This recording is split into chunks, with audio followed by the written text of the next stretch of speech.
this stream. I am very excited for today.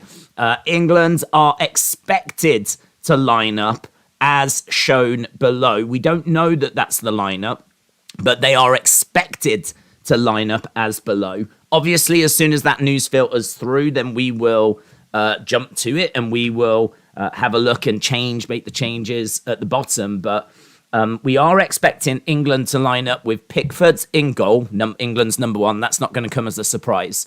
Gareth Southgate is also expected to go with the back five. Now, there are conflicting opinions here. Some people think that he should go with a back four. Other people think that he should go with a back five. It looks like he's going to go with the five, but that hasn't been confirmed yet. The reason why this matters is because it really shows how attacking England are going to be. If he goes with a back four, then obviously the fullbacks will get forward, leaving just two defenders. That leaves us quite light. Of course, you've got Declan Rice, but it's a very attacking team if he goes with four at the back. If he goes with a back five, then obviously when the fullbacks, wing-backs get forward, that's only going to leave three at the back, but that is less attacking. You're not committing as many people forwards. So there's some people saying, look, this is Iran. We need to beat Iran. We should beat Iran. And you need to make sure that you are getting players in and around the box. They are going to be a hard team to break down. Iran are going to be difficult. If England get a result here, it's an excellent start for England. A lot of people will look at this and think it's just Iran. But the truth is they are ranked, I think, 20th in the world. They are one of the better nations that's out there. That's one of the top qualifying Asian nations. They are a problem. This is not an easy group. All four teams in England's group are in the top 20 in the world. If you go off FIFA rankings, this is the hardest group at this World Cup. So it's tricky. I mean, England should have enough to score a goal and potentially win 1-0. That would be my pick. I think it's a lot of people's pick is that England are going to struggle to break Iran down. They're going to be very disciplined. If England storm this 4-0, it is party popper time, right? I'm expecting 1-0 England. I'm expecting England to not look brilliant, but for them to just grind out a result. Goal might come in the second half. Wouldn't be surprised if it was 0-0 at half time. I think that England have got a job on their hands here. We know how hard it is to break teams down in the Premier League. You see it week after week after week. It's the problem Man City have, trying to break teams down, trying to find a way of getting through teams. And, you know, they've tried a few different ways to do that. And hopefully Gareth Southgate will have learnt from what he's been watching at Man City in particular, so that England are set up to break down a well-organised Iranian team. This Iranian team, it should be respected. It should not be feared. England won't fear them, and they will go in there and try, obviously, to break them down. That's the story of this match. This could be a frustrating night for England. If this ends as a draw, that is going to really put the cat amongst the pigeons for England here. Like, they really do need a result. England really need to be trying to top this group.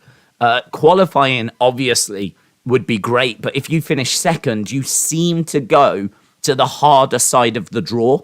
Both sides look tricky, but I would say if you finish second in this group, you go to the harder side of the draw. So England need to get a result here. I'm optimistic that they will. The big question is how many are going to be at the back? Will it be 5? Will it be 4? We are expecting Bellingham and Rice in the middle of the park. We are expecting, obviously, Kane up front. Who is going to partner Kane? It could be Saka. It could be Sterling. It could be Foden. It could be a curveball. We could chuck Rashford out there and that would throw everyone out. No one's expecting Rashford. He could go with Grealish. No one's expecting Grealish to start. But we need someone either side of Harry Kane. You can see the prediction is Sterling and Foden. But I've seen some news this morning that Saka will play. That seems to be the buzz, that Saka is going to play, is going to feature on that right-hand side. So I think this team is pretty close to what it's going to be. I do expect Saka to play. Whether it's Saka and Sterling or Saka and Foden, I'm not 100%. But I think that's pretty close to what we're going to be getting. But that team news should be coming through very, very soon. Dort Knight said England will get 7 or 9 points. I'm going to say 9 points. Well, that would mean England winning all 3 games. And I've got to be honest, I don't know that I can see them doing that, even as an optimistic England fan. I really hope you're right. But the thing with England is that they always start slow. Like, England, historically, have always struggled in at least the first game. And they've gone out in group stages quite often as well. So, it is not a foregone conclusion that England get out of this group. It should be, but this is not an easy group. USA have got their act together. They have actually got quite a nice team now. Is it a team that can get to the next round? Well, that's the big question, and that game is coming up later when they take on Wales. It really feels like it's going to be either England, Wales, or USA, like 2 of those 3 potentially going through. The only thing I would say is that Iran are going to be a problem. They are not here to make up numbers. The only thing with them is that I don't know that they've got the firepower. I think Iran can actually grind out 0-0 draws. They could hold USA to a 0-0. They could hold Wales to a 0-0. They could hold England to a 0-0. So Iran, I don't think are going to get through, because I could see Iran drawing 3 times. I mean, Iran are solid. They are hard to break down. You've got to give them respect. They are managed by Carlos Queiroz, who was the former assistant manager at Manchester United. He is very disciplined, very tactically focused. This is not just a team that's been thrown together by local villagers or something. Like, this is a proper team. This is a proper team that have qualified. They haven't just been given this position like Qatar. They have qualified, and they are here to get through this group stage. They are very well balanced. They can adapt their tactics during a game because they've got a decent manager. They're looking to counter, which could be a problem. Very defensive, but they can always, they've got a punch in them. They can always smash through with a counter-attack. They try to get crosses into the box as well. They've got a good quality striker. There is a target person up front for them, and that person is Taremi.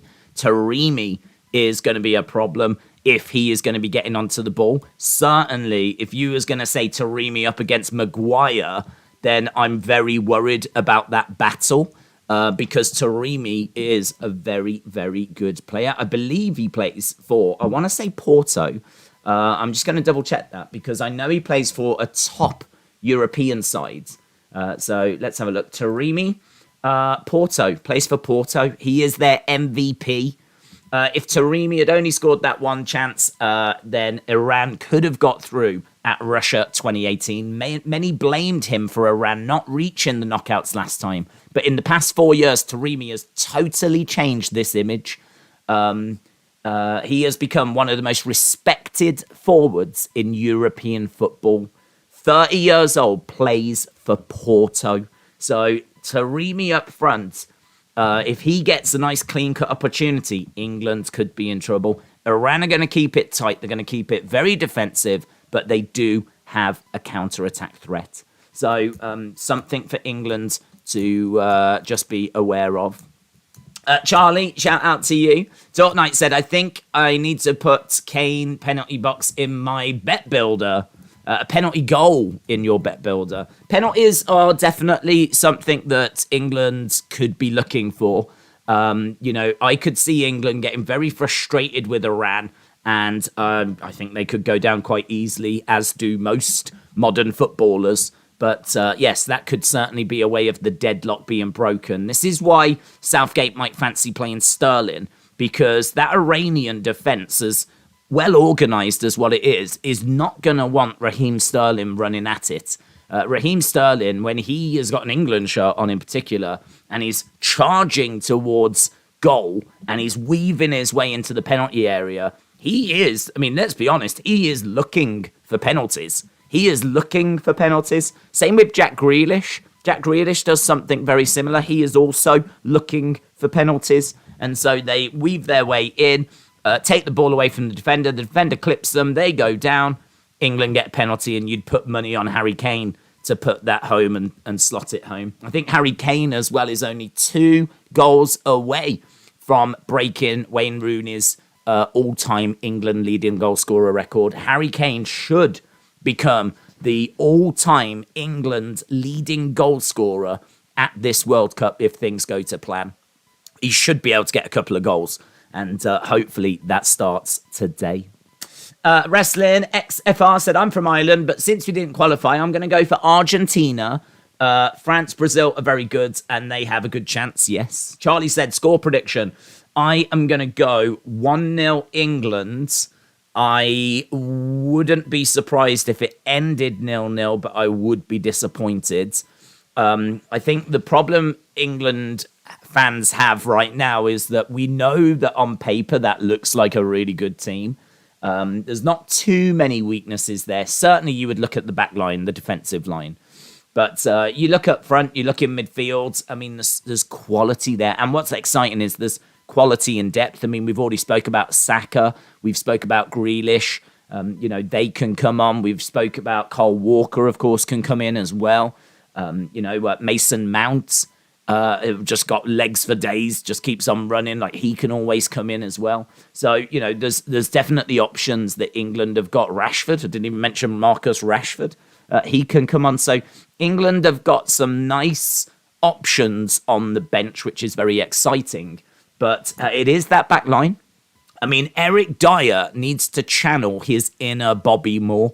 That's what Eric Dyer needs to do. He needs to turn into Bobby Moore, right? And then we need like John Stones and Harry Maguire to channel their inner John Terrys and Rio Ferdinands. Like, we need them to be monsters. If that back line steps up, if that back line get confidence and they click, Harry Maguire decides that he wants to be a footballer again, then England have got a very, very good chance at this World Cup, because that midfield and attack is juicy.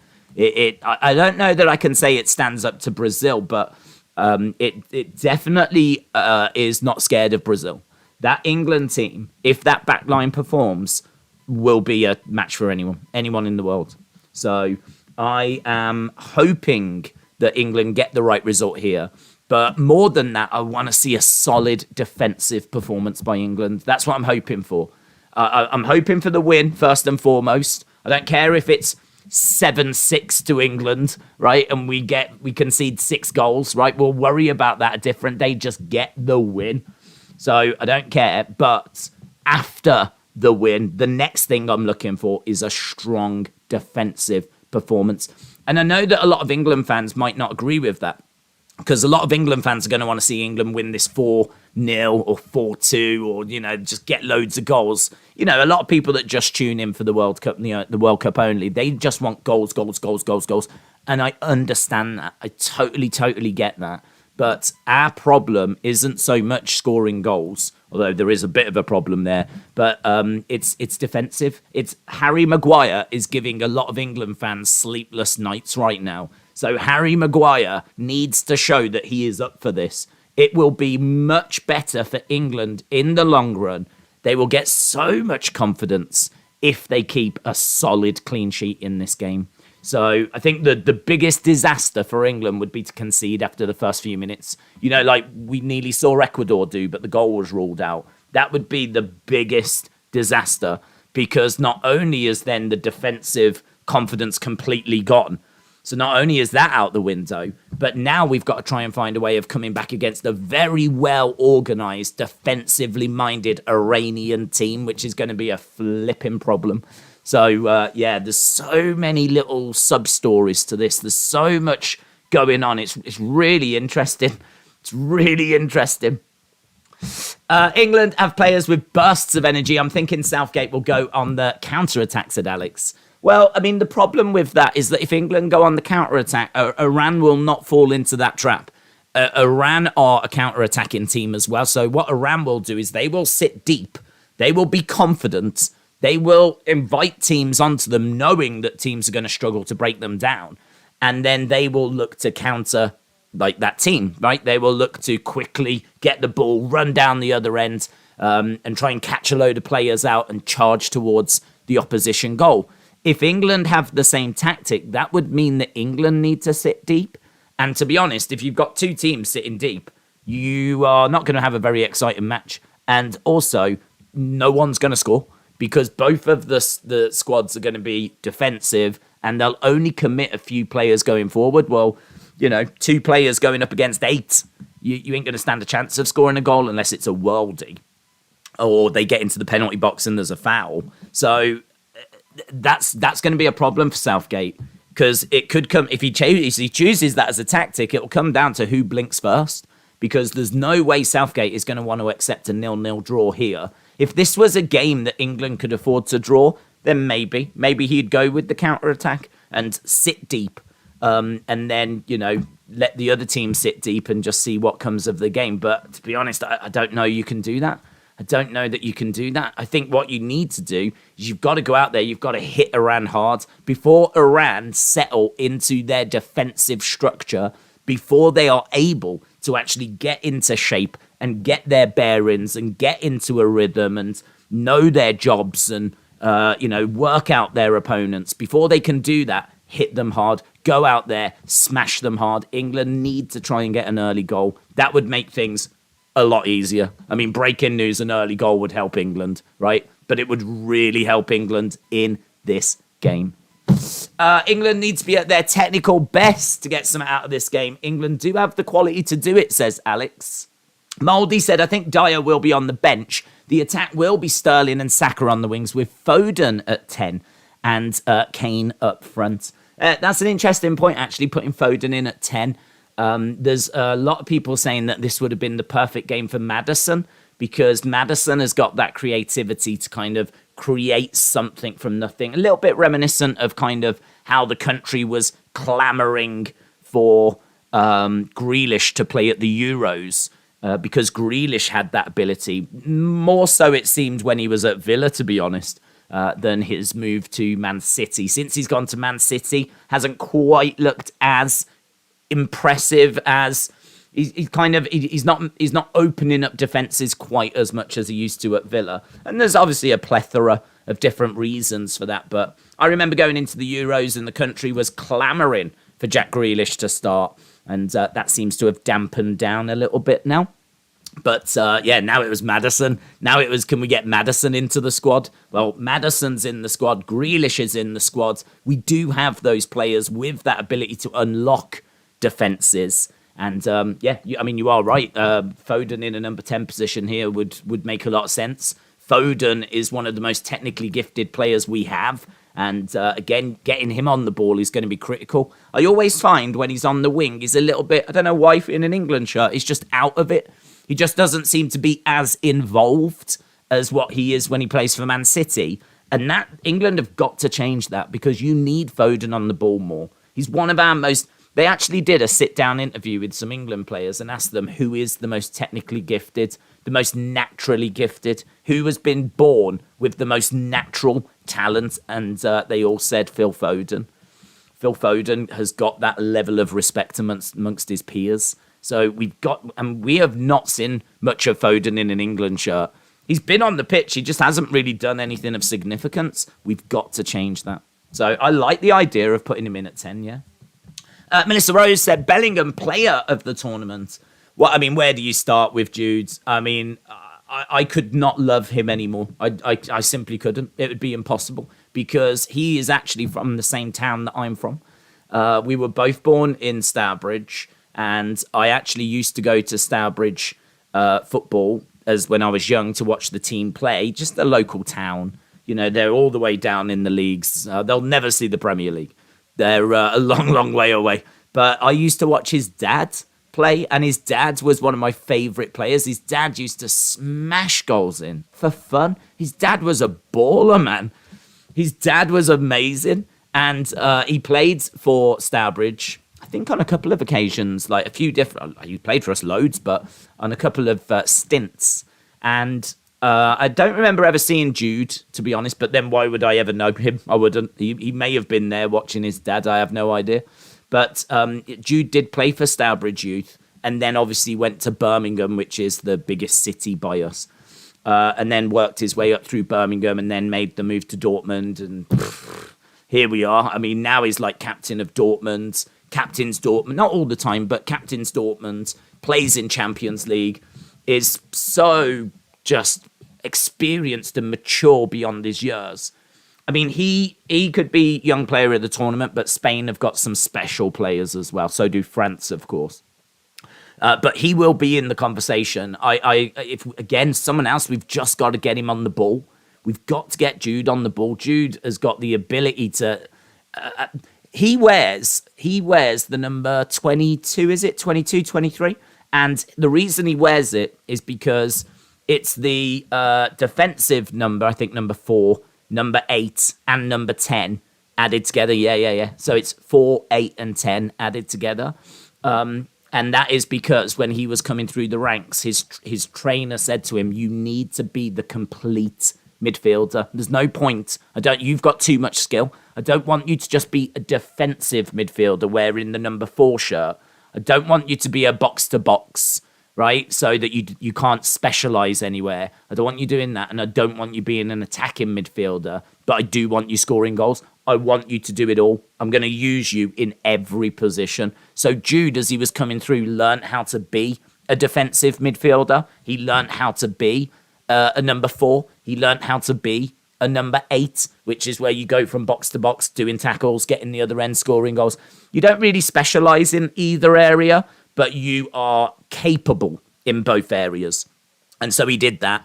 And then he also did being a number 10. So Jude wears, I think it's the number 22, because it's the number 10 shirt, it's the number 8 shirt, and it's the number 4 shirt added together, because he is the complete midfielder. Jude Bellingham is just, I think he is my favourite England player. I can't think of a reason why he's not, to be honest. I think he is my favourite England player. And still so young as well. So, yeah. Praising Jude, I'm here to do that all day long. Andy said, "We made the Euros final. Do you think we can go one step further and win it? Judging by our Nations League performance, I'm not so sure." Andy, great question, bud. My feeling on it is that we need to take it a step at a time. Can we win the World Cup? Yes, definitely, right? And the reason why I say that is because I actually think it's quite realistic England getting to the final. People might think I'm insane for saying that and that I'm just an optimistic England fan, and I would not disagree. But we actually spoke about it the other day. If England top the group, their next game would be against Senegal. And I think most people have got England beating Senegal, certainly now that Sadio Mane is out, right? If France don't top their group, and they are in the same group as Denmark, then we will avoid France in the quarterfinal, and it will probably be Denmark that we play. Now, France have lost to Denmark twice this year, so it's not out of the realms of possibility they lose to them again, right? So if they lose to Denmark and they finish second, England would play Senegal, then they would play Denmark. Now, England would go into that game as favourites. It would be very difficult. Denmark are a fantastic team, right? They showed that at the Euros, and we only just got past them. But should England fancy themselves against Denmark? Yes. They should, shouldn't they? England should fancy themselves against Denmark. And so if it's England-Denmark, I would go into that with concern, but no more than if we were playing anyone else. And I would go in confident. So that could be a problem, but I think England would be favourites. We hopefully would get past that. Next in the at this point, we're at the semi-finals, right? At the semi-finals, I believe it's then Portugal, right? That looks to be the most likely team. Now, again, tricky, but we are actually going to go into that game as favourites. Right now, according to the bookies, we are the 5th favourites to win the World Cup. Portugal are lower than us. They are lower. They are behind England. Now, you can argue as to whether that's fair or whether that's not fair. I think what is fair is that it would be a close game, but it would be a game that England could win. Like, could England beat Portugal? I believe they could. I know they have Ronaldo, but Ronaldo has kind of shown himself to not be on his best form. And of course, at a World Cup, he can bring out the very best in him. But, Portugal are a team that are very inconsistent. They're a team that I think England should fancy their chances against. And I think England would go in as favourites against, because right now they're favourites ahead of Portugal. So, again, is it out of the realms of possibility for England to look at that and think we can get past Portugal? I don't think it is. I think we should fancy ourselves against Portugal. And then we're in the final. And that's it. We're in the final. So this is why I think that there is a path for England.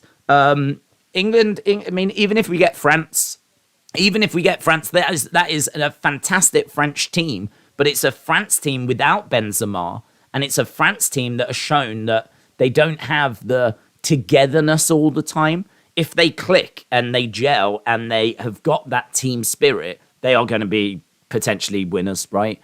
But it's going to be what it's going to be, innit?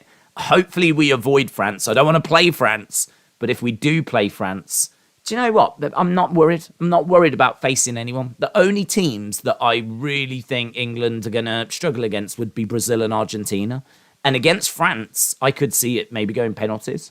I think England, when they go up against big nations in a tournament, I think they tend to show that they can hold their own. We don't tend to get blown away. It's quite rare that you can think of times that England got absolutely battered by a big nation.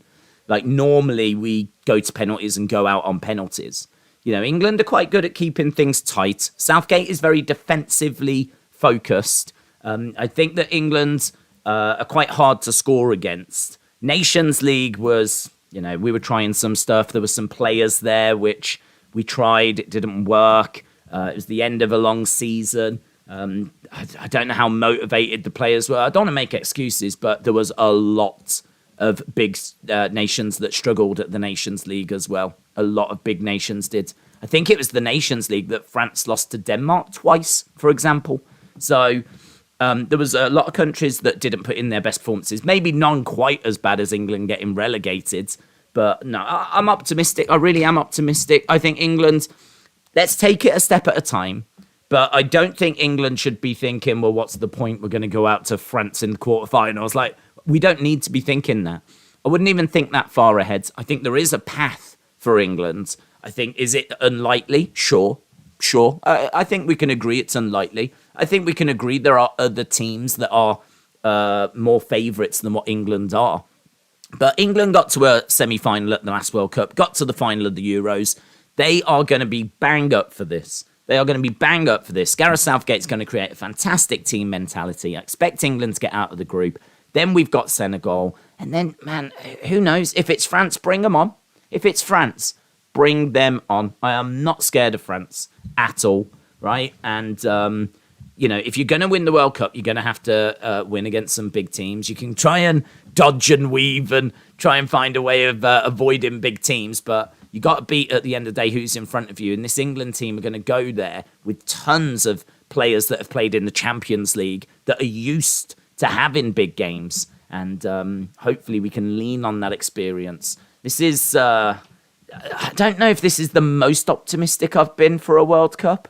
I'm normally pretty optimistic. I suppose the golden generation was quite the time. I was definitely optimistic then, but I think here, I think the first point that we can go out is maybe the quarters. And then I think if we get past that, I really think if we beat France, are we going to be scared of Portugal? I don't think so. So if we get past France, I think then we can start dreaming about getting through to a final, and anything can happen in one game. Anything can happen. So yeah, let's not get too carried away though. Let's focus on Iran, get past Iran and worry about them first, because this is, as we've already spoke about for about half an hour, this is a big challenge. This is a big problem, and certainly not looking past Wales or USA. We just don't need to worry about Wales or USA right now. That's not our focus right now. Our focus right now is Iran. Get Iran sorted, and then we'll worry about USA next. USA is on Friday then. Daisy's high on hopium. Maybe, man. Maybe. I'll be the first to admit that that can absolutely be playing a part. I think I think England put in some of their best performances at tournaments, certainly in recent tournaments. If you look at the Euros and you look at the last World Cup, England have shown that when they get together and they're in camp and you've got those good vibes going around, there's a nice team spirit there. At the last World Cup, we got past the likes of Colombia, we got past the likes of Sweden. Those are some good results. Like, those were wins in high pressure knockout games. So, that was good. That was good to get those wins. And then we came up against Croatia, who were a very good team. And we were winning that game and ended up throwing it away in the dying moments, took it to extra time, and we ended up losing. Now, hopefully we learnt from that and we picked up some better wins in the Euros. Certainly that 2-0 win over Germany. And I think the draw against Denmark as well, I think that's a fantastic result also. And then, again, we scored first in the final against Italy. People forget. People forget because it's easy to, criticise Southgate. What we needed to do was just score 3 penalties in a row. That was it. 3 penalties in a row because Italy had actually missed their penalty. So England were ahead in the penalty shootout. They just needed to score 3 penalties. It didn't matter what Italy did. As long as we scored those 3 penalties, England would have been the European champions. It was in our hands. It was in our hands. High pressure, incredible pressure. And as we know, England would go on to miss all 3 of those penalties. I mean, it could not have been any worse. So England throwing it away on penalties. But, you talk about England not being able to do it against the biggest nations. We were 3 penalty kicks away from doing it against Italy. I mean, it just could not have got much closer than that. We were even at one point winning that penalty shootout. So I'm optimistic. I think everyone agrees that Italian side were fantastic. Everyone agrees that Italian side was the best side at the Euros last year. And England took them to a penalty shootout. So this is not an England team that's going to completely cave in. Maguire's going to fall over. Pickford's going to collapse and let the ball roll through his legs. This isn't an England team that's just rubbish. This isn't an England team that's going to bumble around. This is an England team that other nations are very aware of, very concerned of. And I think England fans can have a bit of optimism. So, Matt, I will be the first to admit I am full-blown hopium. Full-blown hopium. But I feel like this has been building. I feel like we're ready to take that next step. So let's see what they do here. Obviously, if this ends 0-0, it's going to be heartbreaking. And if we lose, oh my God, I don't even want to think about that. But I think England should be able to get the win here. Andy said we always lose against these teams who have 75-year-olds playing in them, like Italy and Croatia. The OAPs love playing against us. Mo DR says Iran. Shout out to you. Everyone is welcome. Iranian fans, make your voices heard. I'm obviously supporting England. I hope England do it, but everyone is welcome. James said, only non-England fans want us to lose, so F them. Who cares what they think? Hey, look, it's the way it's going to go, innit? I mean, hopefully in the chat there's going to be respect and people will get along. I'm going to be very clear. Everyone is welcome on these streams. I don't care what country you support. It's a celebration of football. It's the World Cup. It's about showing support for your nation, being excited, getting behind your team, and it's good. I'm really looking forward to it. I'm nothing but respect to Iran, to USA, to Wales. When we're talking about how England hopefully should be able to do it, hopefully get out of the group, I'm sure that USA fans are saying the exact same thing. Iranian fans are saying the exact same thing. We're all hoping that we can get out of this group. And it's a tricky group. It is a tricky group. Duff said, I'm going to support Iran tonight. I would wish you good luck. But I obviously am firmly behind England. But you're going to be tough, man. Iran are going to be tough. Anna said, the whole Armband One Love situation is a farce. Hello, Anna. How you doing, mate? The 7 countries totally caved to FIFA pressure and the players totally bottled it. Yeah, so if you've not heard, England were going to wear an armband that said One Love. It was going to have rainbow colours on.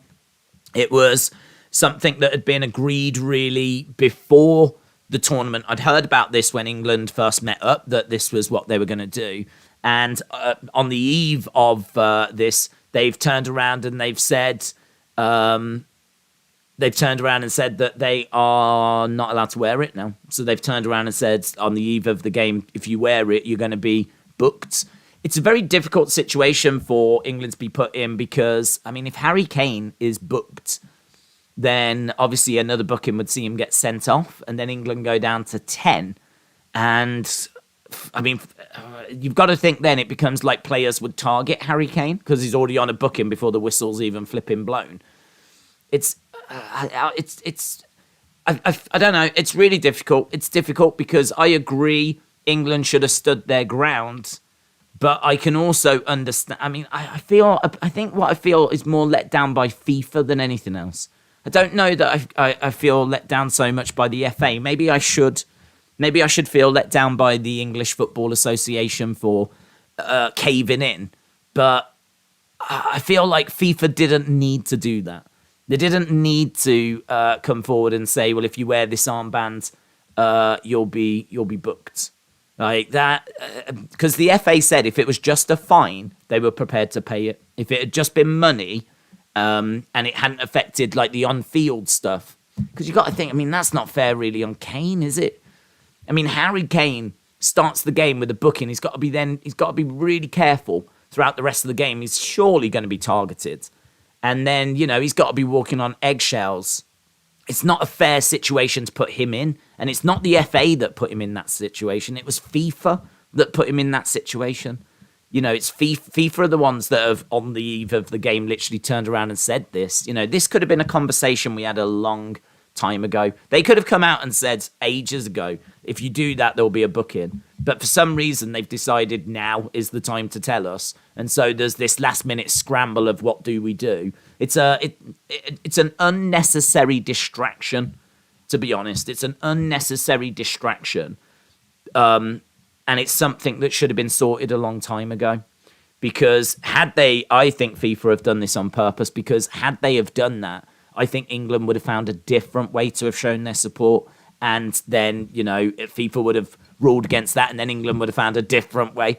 England do not have any time now to find a different way to show solidarity. And so it's, I blame FIFA. My gut feeling is that it's FIFA's fault. That's my feeling on it, that it's FIFA's fault.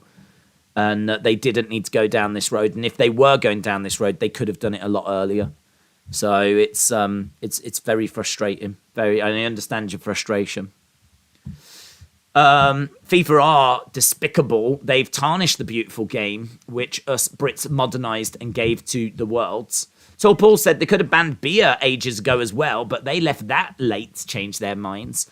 Yeah, I agree. That's another great example, actually, because, do you know what I mean? It's kind of beer in and around the stadium. You know, people go in, and granted it was like $12.50 a pint or something, but, you know, it's kind of like, come along, have a drink, you know, have fun, let your hair down and all this. And, you know, there's England fans that like having a drink, let's be honest. I've seen the argument on social media, right? There was a guy who put a comment up saying, I can't believe these Brits. They tell everyone to follow their laws and rules in their country, but when they go to a different country, they refuse to follow other people's laws and rules. And so it's sort of like, I sort of get that argument, but I sort of also think, well, you invited us. You invited the world to your country. You can't really invite everyone and go, except for this group of people. We don't want them. Like, you can't do that. Because if that's the case, then, like, why did they get the World Cup? That's what it keeps coming back to, isn't it? Why did they get the World Cup? You know, if you are going to discriminate, then I don't think that's a country that FIFA should be promoting. Like, I mean, we've got flipping David Beckham going over doing videos about how amazing Qatar is, right? And then you've got, like, gay people that are not safe to walk the streets, gay fans that, in all fairness, I think have been told that they are welcome, but they're not safe. If they go over there, they're not safe. If they're, walking around holding hands with their partner, like, there's no guarantee for their safety. And you look at it and you go, oh, this is insane, man. This is insane. This is why this conversation is not going away, because there are fans that cannot go to this World Cup, and there are fans that cannot enjoy the experience of a World Cup. And it's dirty. It's just dirty. The whole thing's dirty. But I don't want to keep banging on about that, because we know it's dirty. We've known it's been dirty for 12 years. We should have been having more of a conversation about it over the 12 years, rather than an explosion of a conversation in recent weeks. As I said yesterday, I certainly don't agree with the footballers being put under a spotlight and they being asked to give their thoughts on it, because I think it was Klopp that said, like, these were just boys 12 years ago. There's, like, kids here that are, like, 22, 23. They were, like, 10, 11 when Qatar was given the World Cup. And even if they were in their 20s 10, 12 years ago, they had no part in the decision for Qatar to get the World Cup. So why should they have to answer questions regarding this subject? It's nothing to do with them. They get told where the World Cup is and they go. So, and I agree with that. All of this is for FIFA to answer. This is for FIFA to answer. It's not for the managers. It's not for me to answer. It's not for the managers. It's not for you to have to answer on social media. It's not for the players to have to answer. It's FIFA that have to answer. Why have you given this country the World Cup? For a billion different reasons. Why have you done it? And I'm guessing there's a big brown bag of money that explains why the FIFA World Cup went that way. And yeah, England have always said they'll stand up to discrimination, and I completely get where Anna is coming from. England, taking the knee, standing up to discrimination, and now here is an opportunity to stand up to discrimination. And they, as Anna said, have bottled it, but I can't bring myself to blame the players, and I can't bring myself to blame like the England team.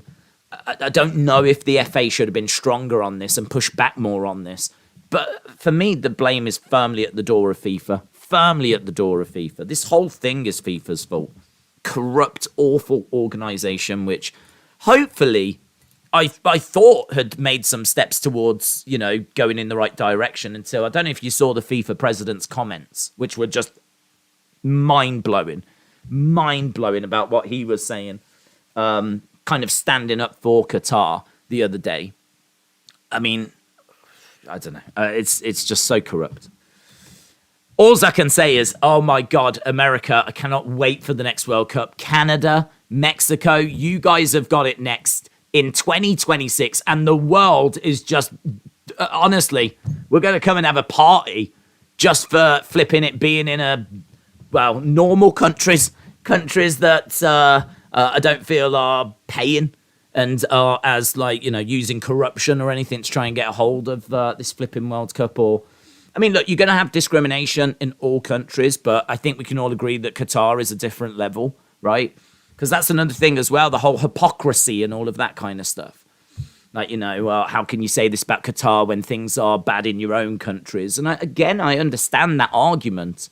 But I think Qatar take it to a whole flipping different level. Like, these are like laws and beliefs that are held by the government. This and by the people. This isn't just a minority. This isn't just a subsection of society. It is society. So it's a completely different kettle of fish. But yeah, I mean, obviously we're not gonna bang too much on about it. I mean, we will always talk about it. We will never shy away from it, and we shouldn't. It's a right conversation to have. It's a good conversation to have. But there is the World Cup that's here. It's here. It's happening. We have to accept it, make the most out of it, make the best out of it, and I'm still looking forward to it. I'm still looking forward to the games. I'm already more excited for the US World Cup than I've been for this Qatar one. It will be a great location, also combined with Mexico and Canada. Completely agree. Completely agree. I remember 94 and England not being there, and I was gutted. Obviously, at England not being there, but also I was gutted because it just looks so big and colourful. Massive stadiums, loads of enthusiasm. It was a fantastic World Cup in '94, and I think it's so interesting having Canada involved and Mexico as well. It's going to give it such an interesting flavour, different flavours actually. Not when you have it all held in one country, you just get that one flavour of that country. When it's in Russia, it's all Russian. When it's in Qatar, it's all Qatar. When it's in England, it's all England. But the idea of us going to like Canada, which is obviously a very different country. I mean, not seismically different, but it is different to the USA and very different to Mexico. Canada and Mexico are very different. USA, obviously, has got some similarities with Mexico, more towards the south. And then it's got similarities with Canada, more towards the north. But it's its own country, obviously, because of its size as well. So it's going to be so interesting. So many different kind of themes. I haven't seen what like the mascot is. How do you what's the mascot for a tournament that's held in Canada, USA, and Mexico? I have no idea what that mascot looks like. I can only imagine it's a eagle to represent America wearing a Mounties jacket with some maracas. That's what I would have. I would have a bald eagle in a Mounties jacket and some maracas. And like one of those big hats, a sombrero. I'd have one of them in there as well. So, I don't know. I haven't seen what the mascot is. Team news is out. Right, here we go. Team news is out. Chadders. Shout out to you. Let's see what England have done. What have they done? Team sheet is out, and whoa, there's one name there that I was not expecting. One name immediately jumps out from England's team sheet, which has absolutely caught me off guard. But, okay, let's see if it's been updated over on SofaScore. I will give you that name in a second. It has not been updated yet, but as soon as it gets updated, we will update the teams at the bottom. Let me copy over this England team. Let's see if you can spot the name that jumps out, because there's a name here that I was not expecting and actually sort of implies a different formation than what I was expecting as well. So Pickford in goal, yep. Shaw, yep. Rice, yep. Stones, yep. Maguire, yep. Kane, yep. Sterling plays. Okay, Trippier, yep. Saka, yep. Mason Mount plays. Jude Bellingham, straight away, that looks like a back four. So Shaw, Stones, Maguire, and Trippier. That's a back four. He's gone with the back four. Then he's got the two sitting in Bellingham and Rice. Then he's got a three of Saka, Mount, and Sterling. He's gone with a 4-2-1. So that's what it looks like to me. 4-2-1 with four at the back, two in midfield, holding. Bellingham will probably be given freedom to get forwards. Then he's got the three of Saka, Mount, and Sterling. And then he's got Harry Kane up front on his own. The 4-2-3-1 is the formation that we played in the Euros. It's a formation that we know very well. It's a formation that works for us. Four at the back, I think, is going to excite people because a lot of people were worried that it was going to be a back five. Back four is very interesting because that means that he is thinking attack. The only problem is he's then seemingly put two defensive midfielders in there just to shield those defenders. So it looks like Rice will go back. I don't think he's given Bellingham the freedom that we were hoping Bellingham would get. But in all fairness, if that's the sacrifice that has to be made in order to get, I mean, that is quick. Saka down that side, Sterling down that side, Mason Mount buzzing around, spraying balls around. He's got legs for days, man. He will keep on running, tracking back, getting the ball, putting around under pressure, spraying the ball around. No Foden. Foden is seemingly going to come off the bench. Don't know how I feel about that, to be honest. I might have started with Foden, but maybe this ties in with Southgate wanting to hit Iran early.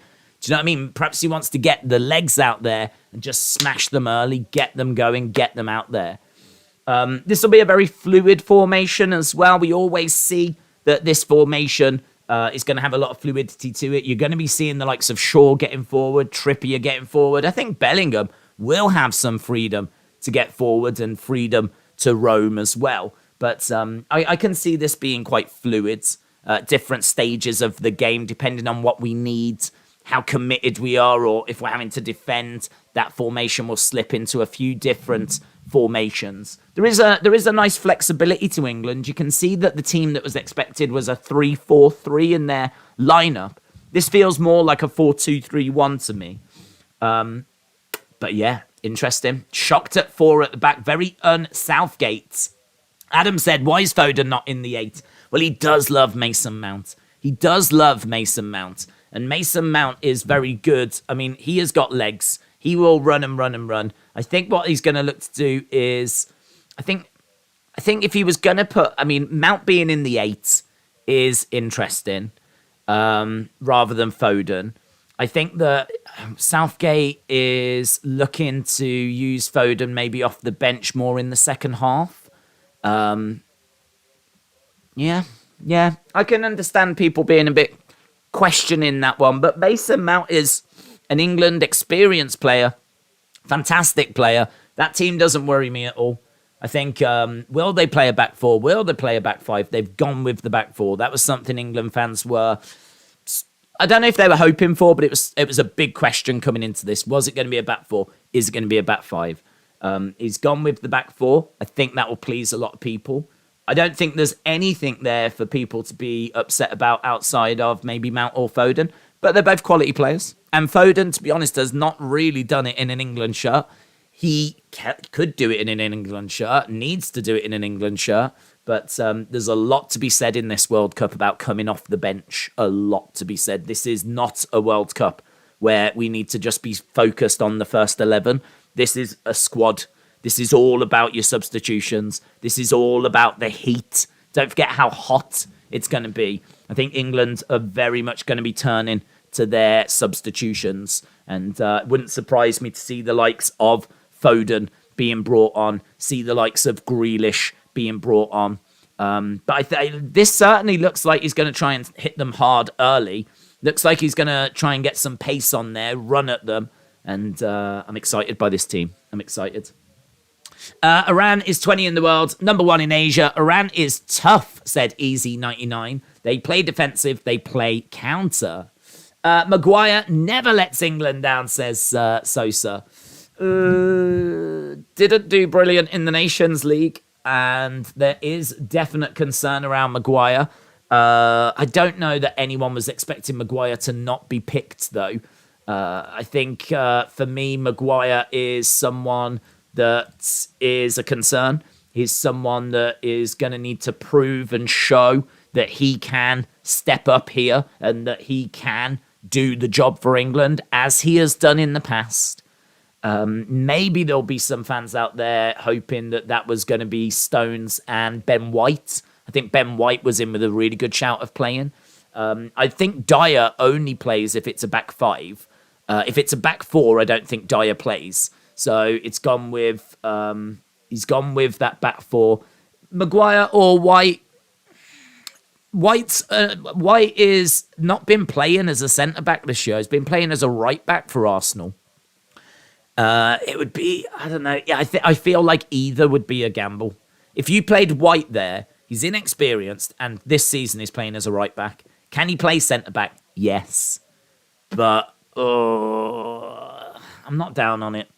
Let's see how he does. There shouldn't need to be tons of defending. If he puts in a good performance, we might get Maguire playing himself into some degree of form. A Harry Maguire on form in this World Cup would be a game changer for England. If Southgate's looked at it and thought, right, well, Iran, they are going to sit deep. We're going to have a lot of the ball. There might not be loads of defending to do. Is this an opportunity to get Maguire out there, get him some minutes? Because you got to remember, Maguire's not been playing. Like, he needs game time. So, I sort of get it. I mean, Mason said the only bad thing for me is Maguire in the back four. Yeah, I understand England. I mean, look, listen.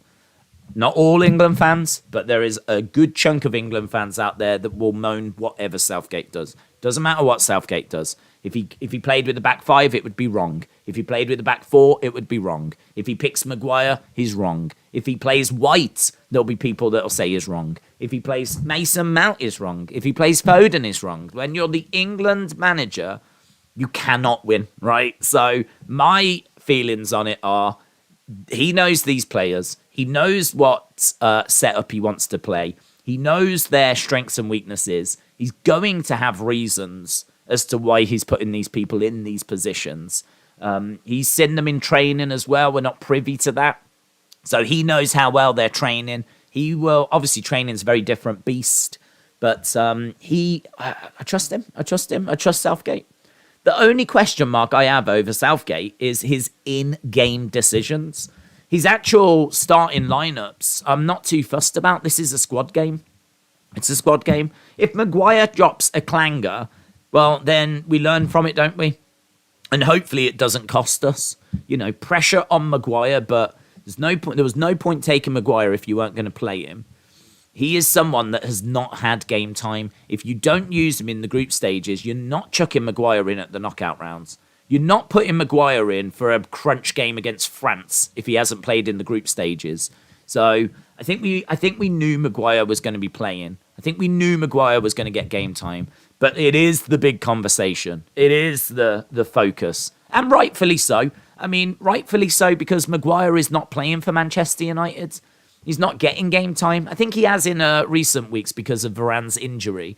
But over the season, it's negligible as to how much time he's actually had on a pitch. Certainly not compared to everyone else at this tournament. So hopefully he can get himself into form.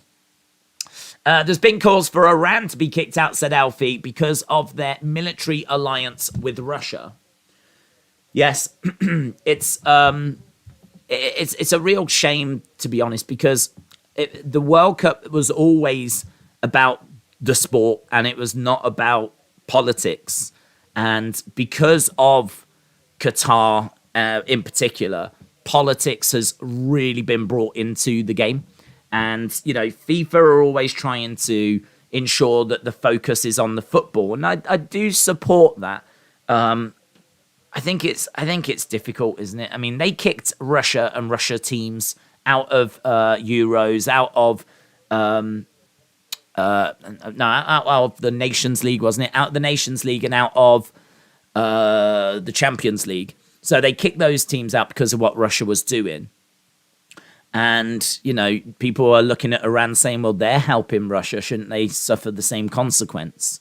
Well, FIFA have looked at it. FIFA have made a decision. That's my feelings on it. They've looked at it and they've made a decision.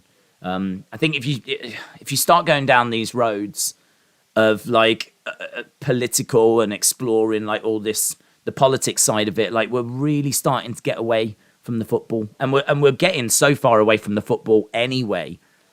We've spoke just as much about Qatar and what's happened in Qatar and all of that as we have the actual football and the actual football teams. And I think it will continue to be that way. That's why this World Cup is so exhausting and so disappointing. You just want to enjoy the football. That's what you want. You just want to enjoy the football. But every turn, there's politics that are being brought into it. So they've decided to keep them in. The game's going ahead. Play the game, go through the group stage. It's done. Casting content, shout out to you, says, shout out to you and all of you in the chat. I hope England win. Go for it. Casting content. Appreciate the support, my friends. Really do. Few England fans in the stands, which is nice to see. BBC coverage has started with Rice being interviewed. What are your thoughts on Van Bronckhorst sacking at Rangers? I mean, Rangers have been putting in some pretty poor performances. They got smashed in the Champions League.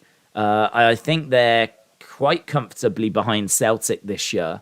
I have no idea, to be honest, what Rangers fans think about it. I don't know how Rangers fans were feeling, or if they had come to the end of the road with Van Bronckhorst or not. But I can't say that I'm too surprised.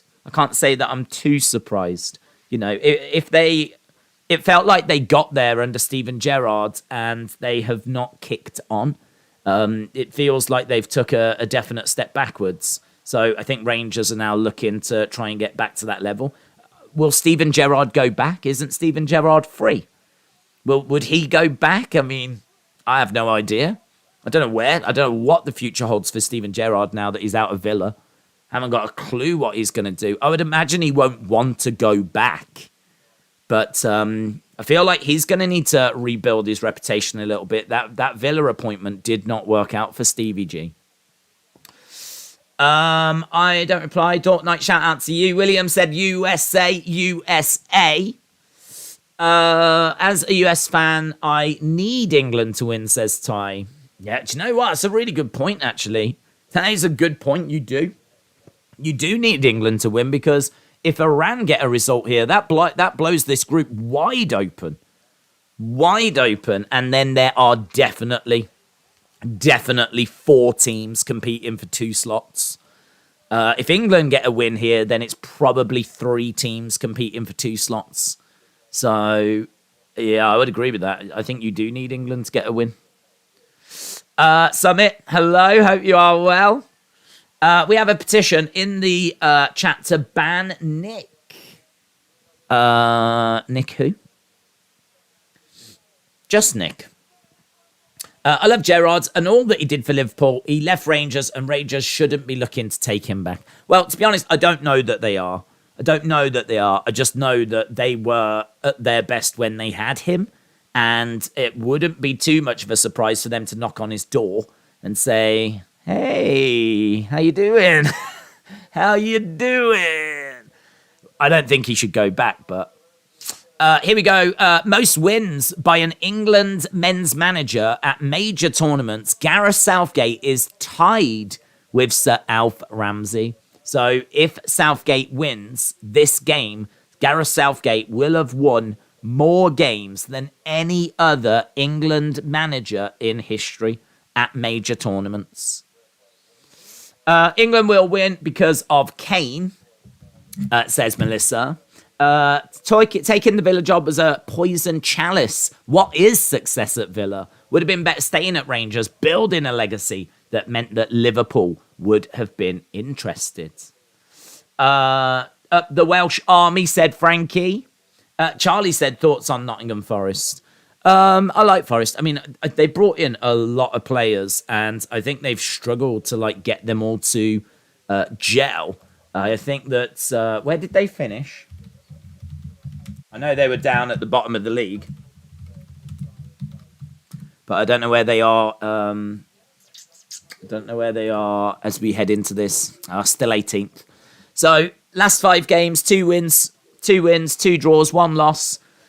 They are picking up results. I mean, certainly when you look at Everton above them, 3 losses, 1 win, 1 draw. Look at Southampton, 3 losses, 1 win, 1 draw. Wolves, 4 losses, 1 draw. Wolves absolutely rock bottom. That doesn't get spoke about enough. Wolves absolutely having a despicable season, horrific season. Well, Nottingham Forest 2 wins in their last 5 games. So there's flicker there. There's a flicker of hope. They'd only had 1-1 before that. So I think they struggled to get things clicking. I think they'd brought in so many new players that they were just struggling to get into a rhythm, make relationships, get an understanding. There's signs that it's starting to show, starting to come through. I think Forest could just avoid the drop. So, but I like Forest. I was really pleased when they made it back to the Premier League. Been a long time. I remember Forest being in the top flight when I was young, so I was really pleased to see him back. Right, if you are joining us, 40 minutes till the game, which I know sounds like a long time, but it is not a long time. And we also have the team news that we can update at the bottom. So let's look to do that. We can get rid of that. We can go over and get the updated team news. So here is England. So as we said, the 4-2-3-1. That's what England are lining up as with that back four. We've got the Iranian team news as well. Looks like they've gone with a different formation than what was anticipated. I mean, look, we've said they're going to be hard to break down. Look at that. A back five with three in midfield. They've got Taremi. Taremi is a problem up front. If you don't know much about Iran, they are balanced. So both sides of the pitch, they carry a threat, and they're equally strong on both sides. They are good at changing tactics during the game. They're very tactically flexible. They have, under Carlos Queiroz, shown themselves to be a very good team. They're actually one of the top Asian qualifiers. They've got that counter-attack. They like to get crosses into the box, whipping balls in, trying to find Taremi. Taremi, as we said, plays for Porto. So they have got a very good striker up front in Taremi. And we've got Gareth Southgate. Let's see what he's going to say. How much work have you done? Southgate says, well, we've tried to maximise the time.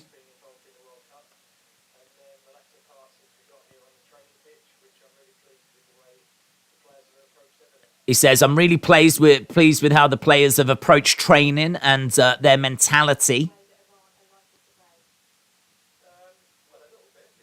We know how Iran are going to play. They could change. We feel this is a strong team. We've got real depth to come into the game as well. We want to be positive and we want to play on the front foot. What armband is Harry Kane wearing?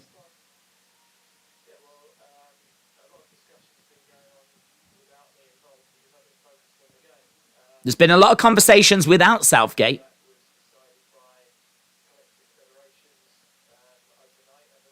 That was decided by federations overnight. Southgate says, I'm just trying to focus on the game. So Southgate can't really add anything to it. The question was, what armband will Harry Kane wear? Southgate said, well, those conversations have been going on without me by the different federations. And those conversations, I believe, were happening overnight. And my focus is very much on the game, which is the right answer for Gareth Southgate. That's the right answer for him. This is, not his responsibility. It is the responsibility of the FA and more so FIFA. And whatever happens will happen. And Southgate is right to be focused on the football. Iranian people are great. It's those that protest to subjecting people to Islamic laws, then got into USA and enjoy faceless debauchery. Tony Ferguson is going to enter football and challenge Khabib there as his estate football champion. Iran play well in the World Cup in 2018. They drew 1-1 against Portugal. They beat Morocco 1-0. They lost 1-0 to Spain, said Easy99. Yeah, this is a tough team, man. This is a tough team. This is not going to be easy at all. How many goals do you think Michael Bisping would score at this World Cup? Not many. He's only got one eye. So unless it just bounces off his head without him knowing, I think he would struggle with depth and perception. So I don't think he would be that great, to be honest. And I think he would agree.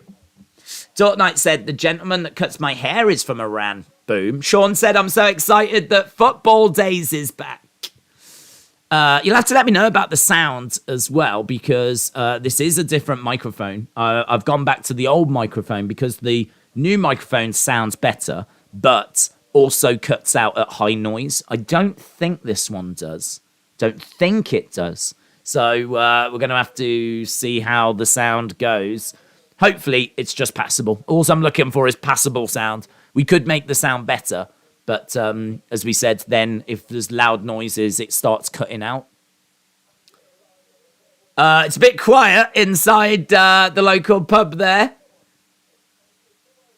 It's a World Cup. It doesn't really feel like a World Cup. They just showed a bar in England. There's about 20 odd people standing round. I mean, in all fairness, it's lunchtime on a flipping Monday. So, do you know what I mean? I'm sure there are people that have had time off work and whatever, but yeah, this one doesn't quite feel the same as last time. Are you streaming USA Wales later? 100% yes. Daniel said, let's go. Amin said, in previous World Cups, our team was young, but now we have no more surprises for Cup. Daniel said, World Cup is here, finally. We are doing USA Wales. We are just seeing some people at pitch side as the excitement is building. Alex Scott has got the One Love armband on. So the players might not be allowed to wear it, but Alex Scott is wearing it. So Alex Scott, 140 England caps, 12 goals. She's on BBC Sport in the armband. I wonder if she'll get booked. I wonder if the BBC will send her off for wearing the armband. They should sell those armbands. Can you buy them? I reckon a fair few England fans would be quite happy to wear that. So Alex Scott said there's been a lot of talk around Harry Maguire. Yeah, it's true. Keep things simple. Make the tackles. Make the pass. England 3, Iraq 0. Yeah, go on. Iran. Get in your thoughts. Will you support? Who will you support? I'll be neutral, to be honest. I'll be neutral. I mean, I'm an England fan. So, simple, innit? I'm an England fan. So, I really don't mind. I want England to go through, and I don't mind who goes through, but I hope it's either Wales or USA. I want Wales to go through. I want USA to go through. I think a lot of us can agree that, if we was to choose a team to go out, it would be Iran. I don't think we have too many Iranian people in our community. But I know we have a lot of people from the USA, a lot of people from Wales, obviously a lot of people from England as well. So no shade on Iran, no shade on Iran at all. I just think that for our community, it would be more enjoyable if USA and Wales were able to stay in the competition for as long as possible. So I'm going to take the politician's answer and say I don't have a preference. England 5, Iran 0, said Rafi. Who is captain of the England squad? It's Harry Kane. Harry Kane. We must accept the conditions in our country are not right. Our people are not happy. This was amazing by Haji Safi. Haji Safi, the captain, coming out saying, my people are sad. Our presence here does not mean we cannot be a voice for them. We should not respect them. So he came out and spoke and said a lot in regards to what was happening in Iran. And obviously there's a lot happening in Iran. Again, you just cannot get politics out of football, can you? It's just everywhere. There will be... we'll be streaming for nearly 16 hours straight with Raw. Yeah, it's big. It's big. Would be funny if Tilk Notes Barbed entered the chat now. No, listen, we've got some people that are going to be cheering on Iran. Iranian fans are absolutely welcome here. Gary Lineker says those were brave and powerful words by Haji Safi. And it is true. I mean, I saw an article on it saying that they cannot believe that he was so outspoken. So, yeah, very surprising.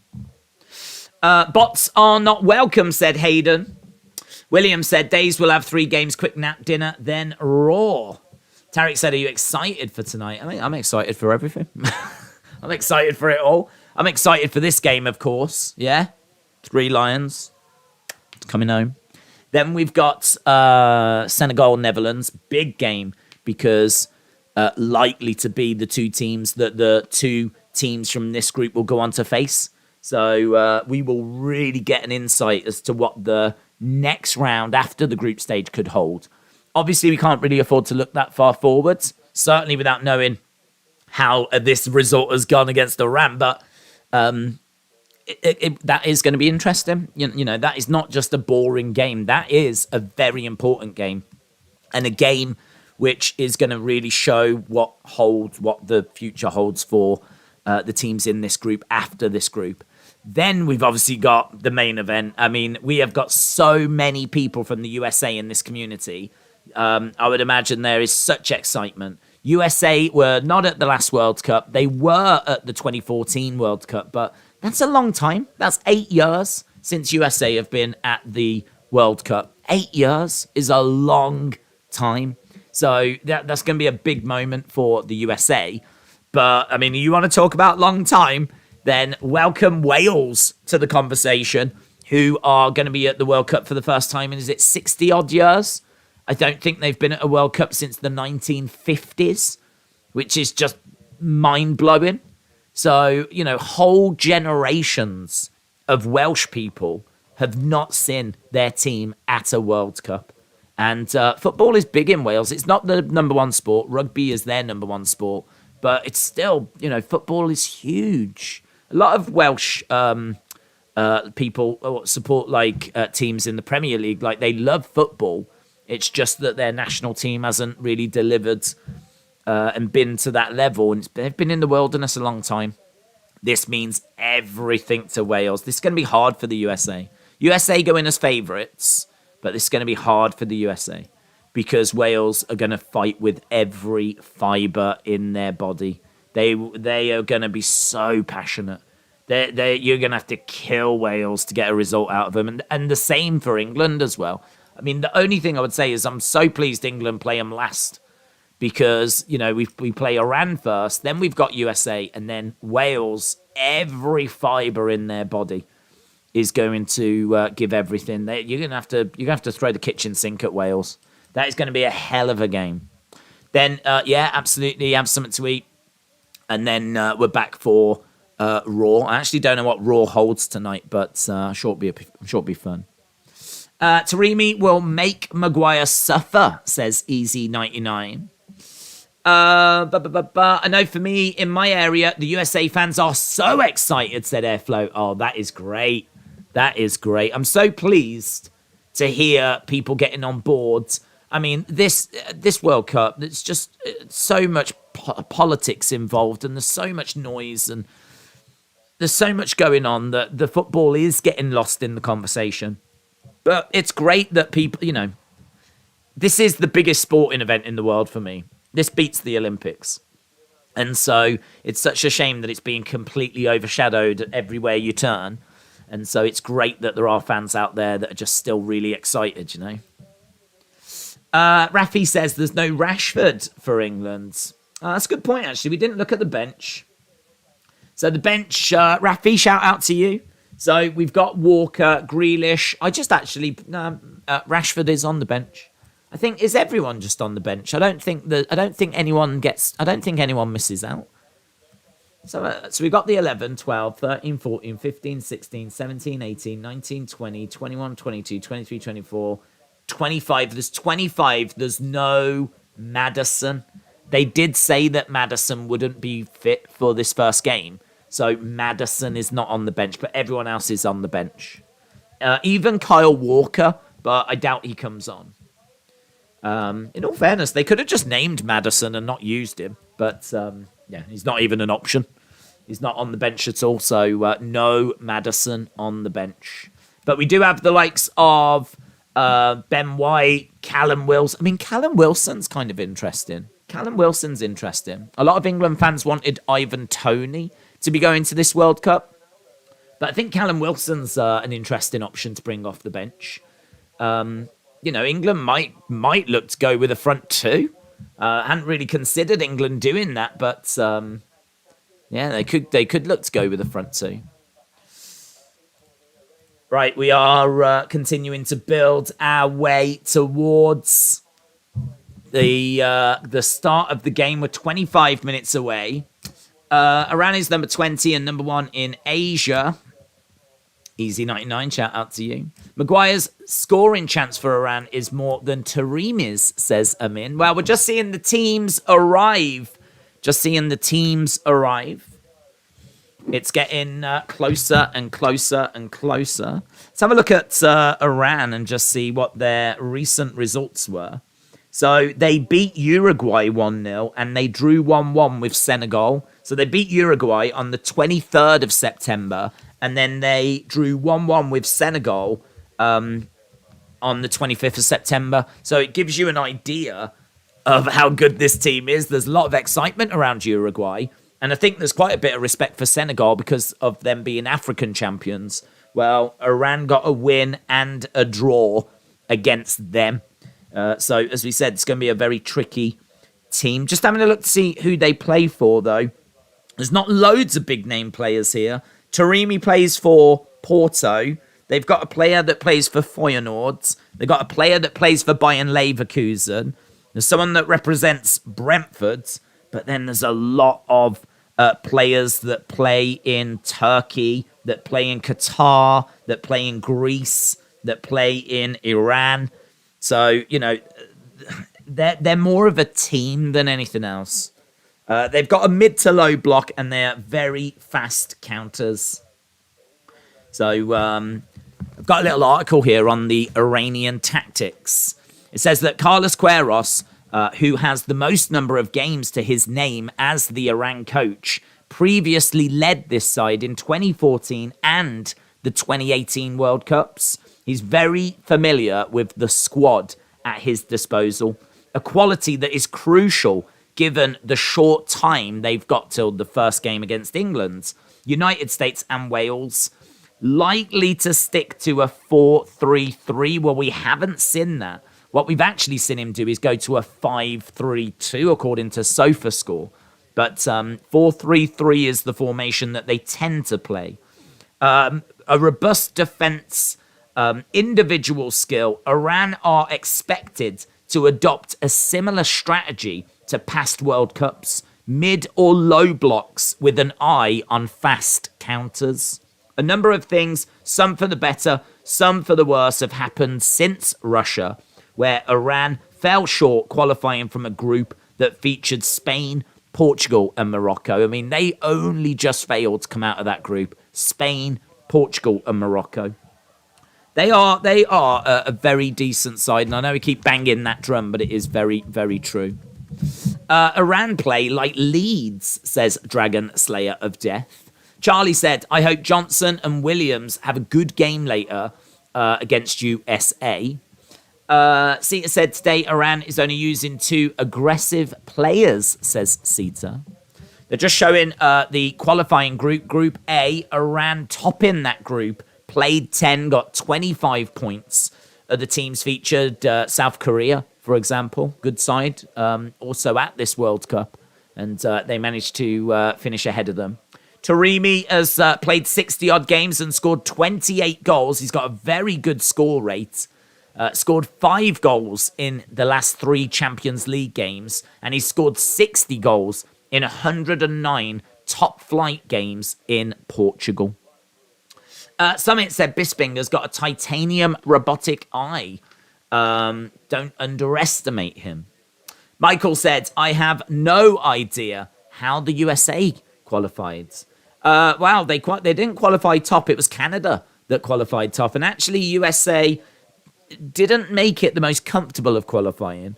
USA are a team that have improved since, you know, that team that didn't qualify for the last World Cup. They're definitely a team that have shown great improvement. Tend to play 4-3-3. They're very young, very inexperienced, but they are a team that are looking to build and improve as they head towards the next World Cup, which, of course, is going to be in the USA. I mean, in all fairness, this is already a good little foundation that the USA have got. Got to think more players are going to be coming through. And I think USA, I don't know that they're going to be favourites by any means for the World Cup in 4 years' time. But I think there'll be a problem in 4 years' time. So I think what USA are looking to do here is really show that they have got the foundations in place to build upon for 4 years' time. I think for USA, I think the expectation or the hope is get out the group. What will be, will be. But just really show some promise for what the future is going to hold. As we said, they're young. So they've got lots of growing and learning and developing, fast in progression. They like to play the ball out wide. And they qualified third in CONCACAF. So I believe they qualified behind Mexico and behind Canada. But they have shown that they can get results against Mexico.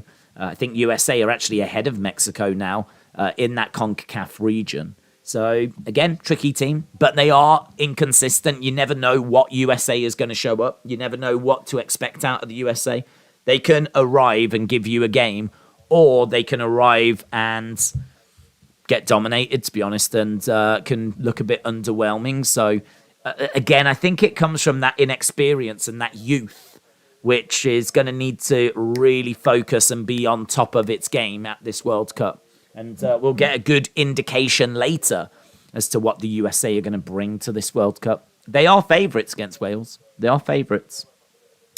That is how USA feels about soccer. It's an embarrassment, which is why no one watches in the USA. Well, you know, I don't... It's difficult, isn't it? Because, like, unless people watch and get into soccer and more people start playing soccer... Like, it's going to be hard to see that men's team taking the necessary steps forward. If the USA would embrace it more and the kids would play it more and the academies would produce more, then their team would be better. It's a bit of a vicious circle. And, you know, whilst it's not getting the attention, not getting the spotlight, that's why the men's national team is struggling. The women's team has shown what's possible. I mean, if USA get the groundwork right, the structure right, the academies right, the player development right, you can be the best in the world. I mean, nothing is stopping USA becoming the best team in the world, apart from USA. You are only stopping yourselves. I mean, Brazil I don't know what the population of Brazil is, but I don't believe it to be as great as the population of the US. So if you think about how amazing Brazil have been and the talent that they churn out, I mean, look at the talent pool that you guys produce for NFL and for Major League Baseball. Like, are you saying you can't do that for football? Of course you can. Of course you can. So it's just a case of getting the structure right. And that's why the 94 World Cup, I think, was really big for the US. And Major League Soccer being established was huge. And I think they're hoping this World Cup, the next World Cup, the one in America, is going to push things further in that country. So... yeah, I mean, look, as an England fan, I'm just hoping England get another World Cup in the bag before USA wake up. I think the world looks at USA and is just waiting for the USA to wake up. Because as soon as you do, I think you're going to be a problem. A big, big problem. USA men's team hopefully can do better, said Harith. I think they will. I think they're on a good path. I think they have got their sights set on the World Cup in 4 years' time. USA women's team is awesome, said Harith. Michael said, US, all our best athletes go into American football, basketball, etc.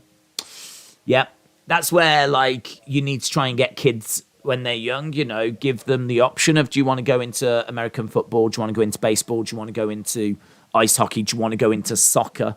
I don't know how much soccer is on the agenda when kids are at school. I don't know, like you know, if you think about, like, high school American football games, college football games, and just the attendances that they get, like that system is not set up for soccer in America, and it's going to take a long time for that to change. But I feel like there is so much that can be done with soccer in America that I think it will head in that direction. But I don't know that it'll ever get as big as the NFL.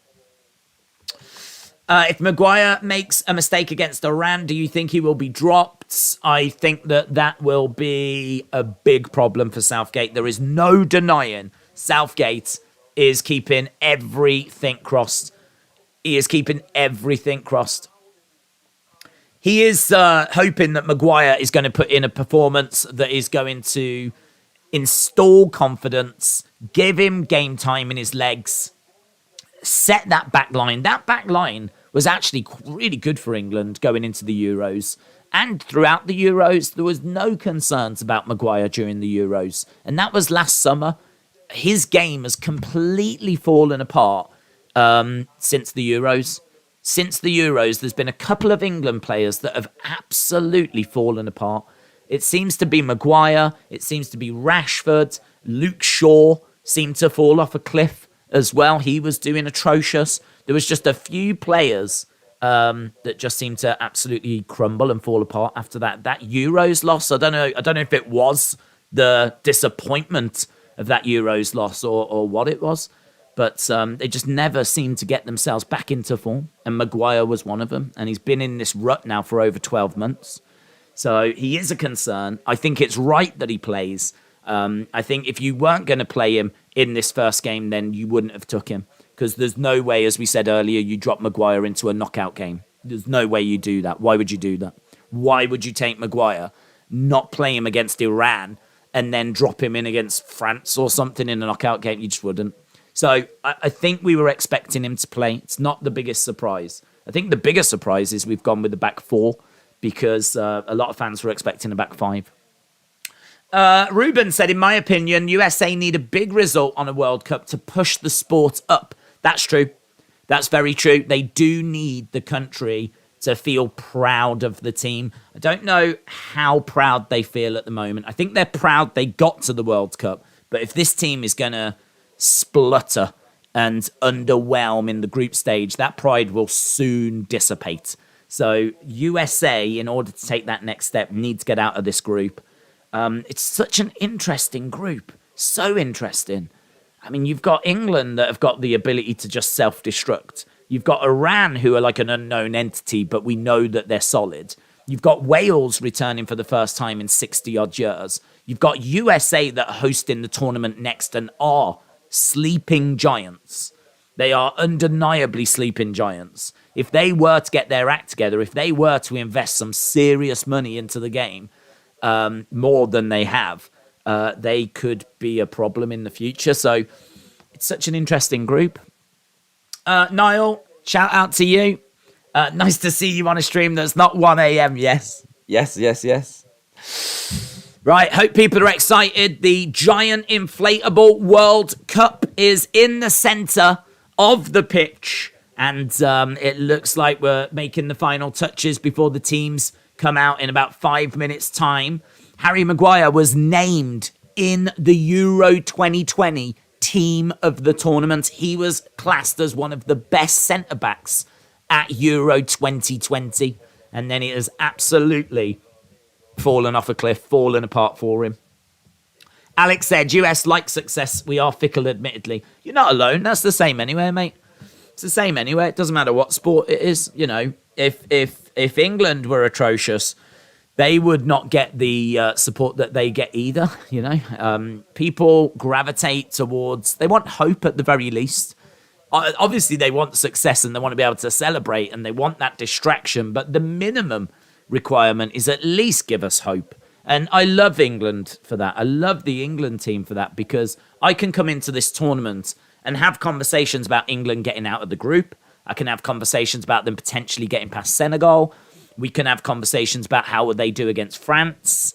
I think if you have a conversation of England winning, people will look at you like you're absolutely insane.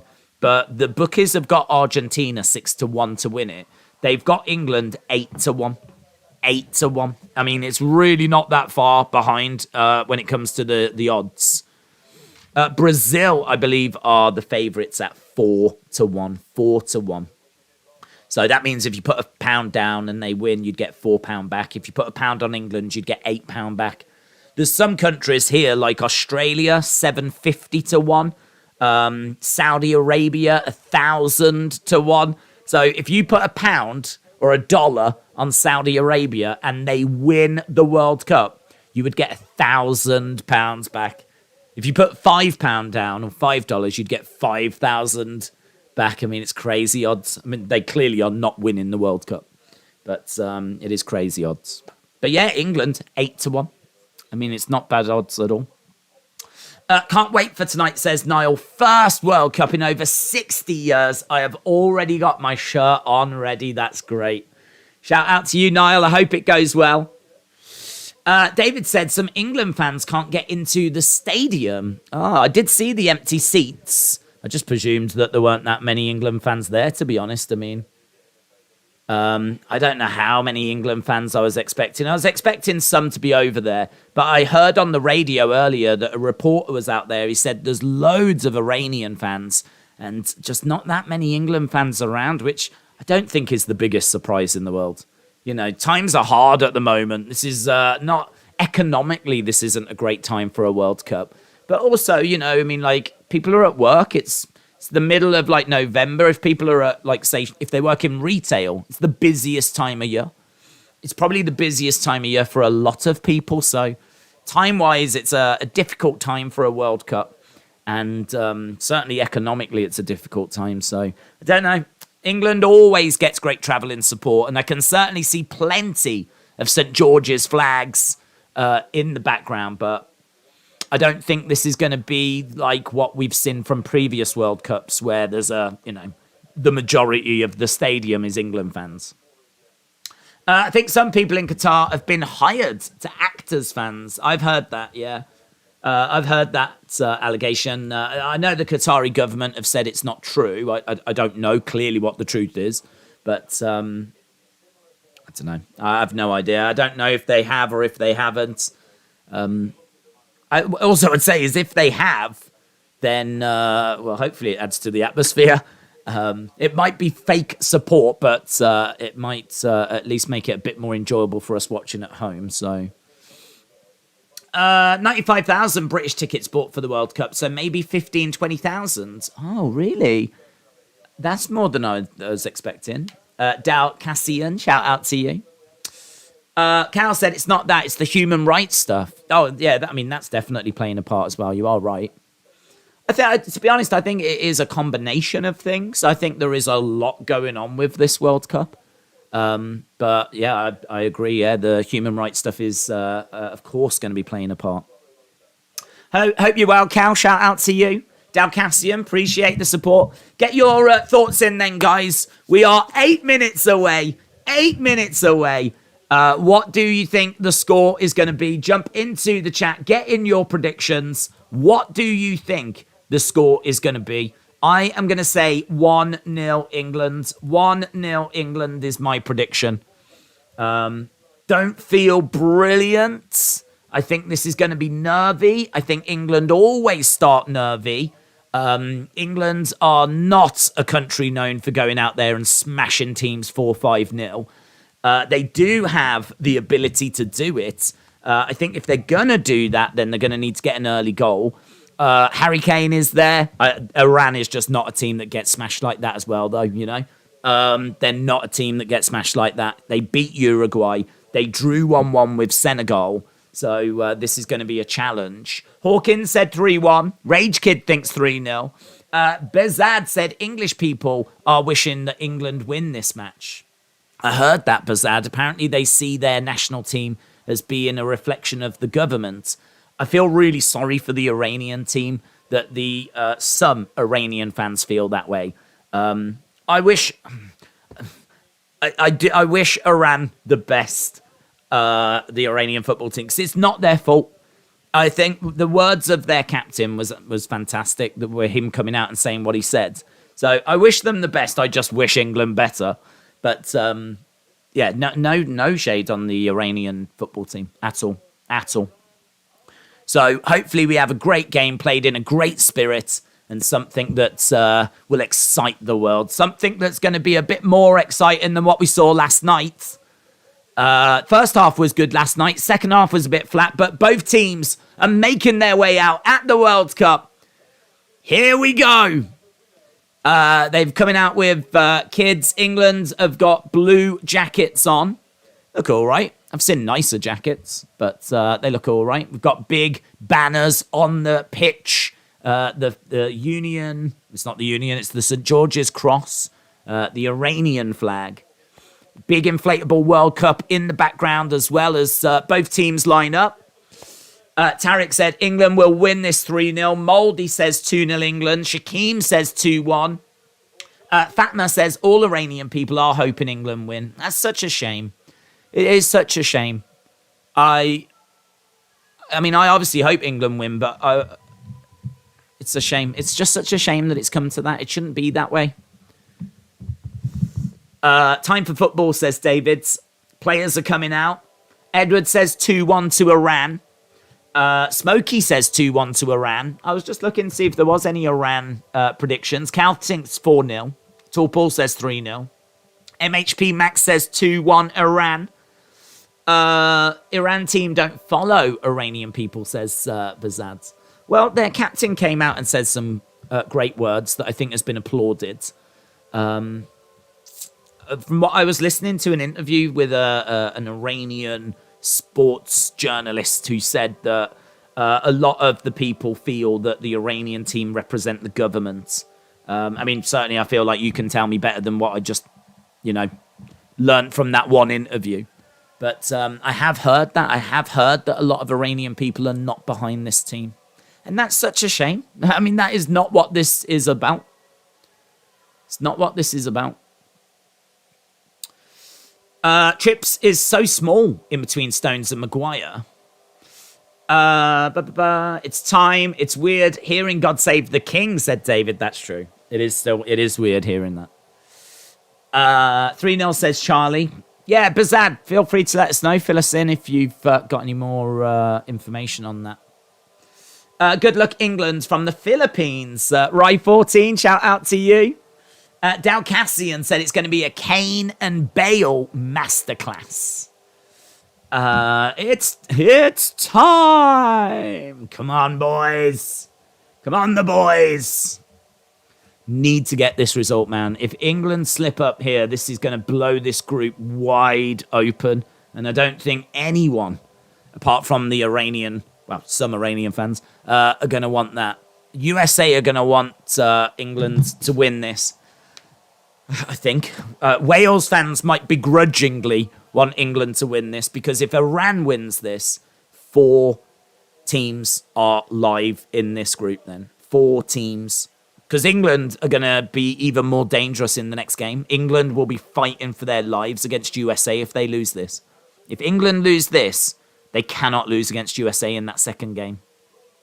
Pickford, back 4 for England. 2 in midfield. There is the 22 shirt of Jude Bellingham. Look at that. Look at how packed that midfield is. 5. Really, it could be a 4-5-1. It could be a 4-1-4-1. There's a few. I like this. I like this team. I like this formation. I like how flexible it is. I like the versatility of it. England lining up with a 4-2-3-1. They were expected to go 3-4-3. And of course, during the game, they absolutely can. I mean, I'm sure they've got some strategies here. Right. It's not the One Love armband, which was what was reported a few hours ago. We are seeing inside the VAR room. Obviously, any big decisions going to be made there. The stage is set. Some respect being shown here. There's Haji Safi, who made those comments. Seems a nice guy. Okay. I think England winning the toss, but it doesn't make any difference, does it? Holding midfielders against Iran is overkill, said DC. SS said, I hate when people don't care about humanity and they only think about themselves. Joseph says, you've got a busy day. Very busy, mate, but very exciting as well. Not wearing the armbands. Nope. Butterstarch said, that tea looks nice and different. Good night, good luck. Butterstarch, shout out to you. Yeah, this is a classic England shirt from the 1980s. This is a proper England shirt that the team wore at one of the, I think it was one of the World Cups. 82, I want to say. 82. It's a great shirt. It's maybe my favourite England shirt ever, this one. I love this. I love this England shirt. The current one's all right. It's all right. I'm not crazy about it. It's kind of got a bit of a similarity to this, what with there being a kind of block of colour along the top. Southgate's in the stands taking a seat. We're going to be not long, just moments away from the start of England's World Cup campaign 2022. There's Carlos Queiroz. We know him very well in England. Countdown clock going to be starting. England going from England. Take the knee. Yeah, they took the knee. England players took the knee. It's going to be a kickoff by Iran. Iran are going from right to left.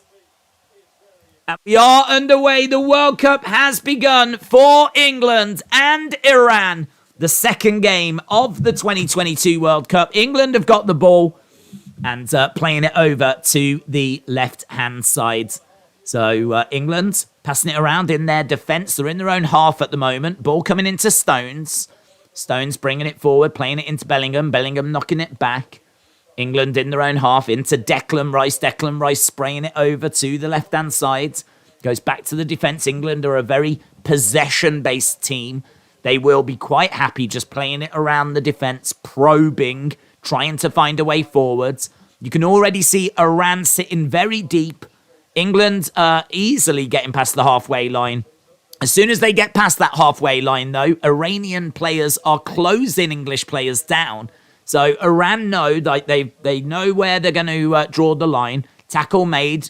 Ball lost there by Trippier. Bellingham picks it up, though. It goes back to the defence. England's defence sitting on the halfway line. Maguire bringing that ball forwards.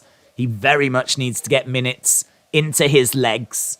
Maguire is a concern. But as we said, if you weren't going to play him in this game, you shouldn't have took him. So not the biggest surprise that Maguire is playing. Ball coming over to Bellingham. Over on that right-hand side, we're in the Iranian half. Trippier playing it into Saka. Saka being closed down. Ball coming to Bellingham. Over to Trippier.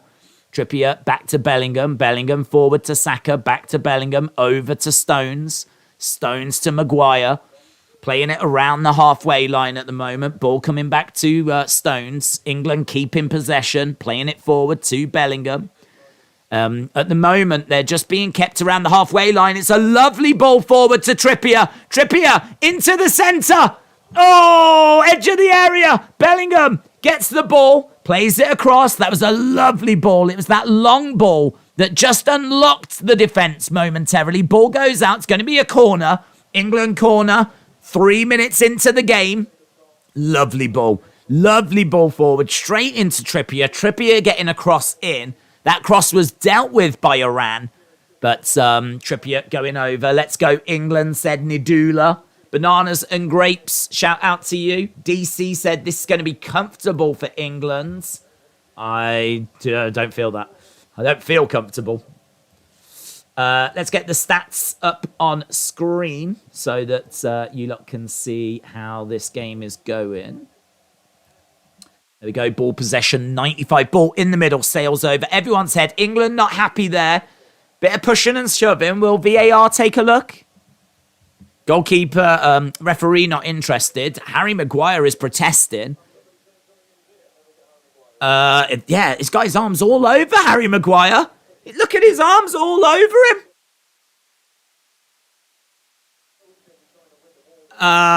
Is there a bit of VAR going on?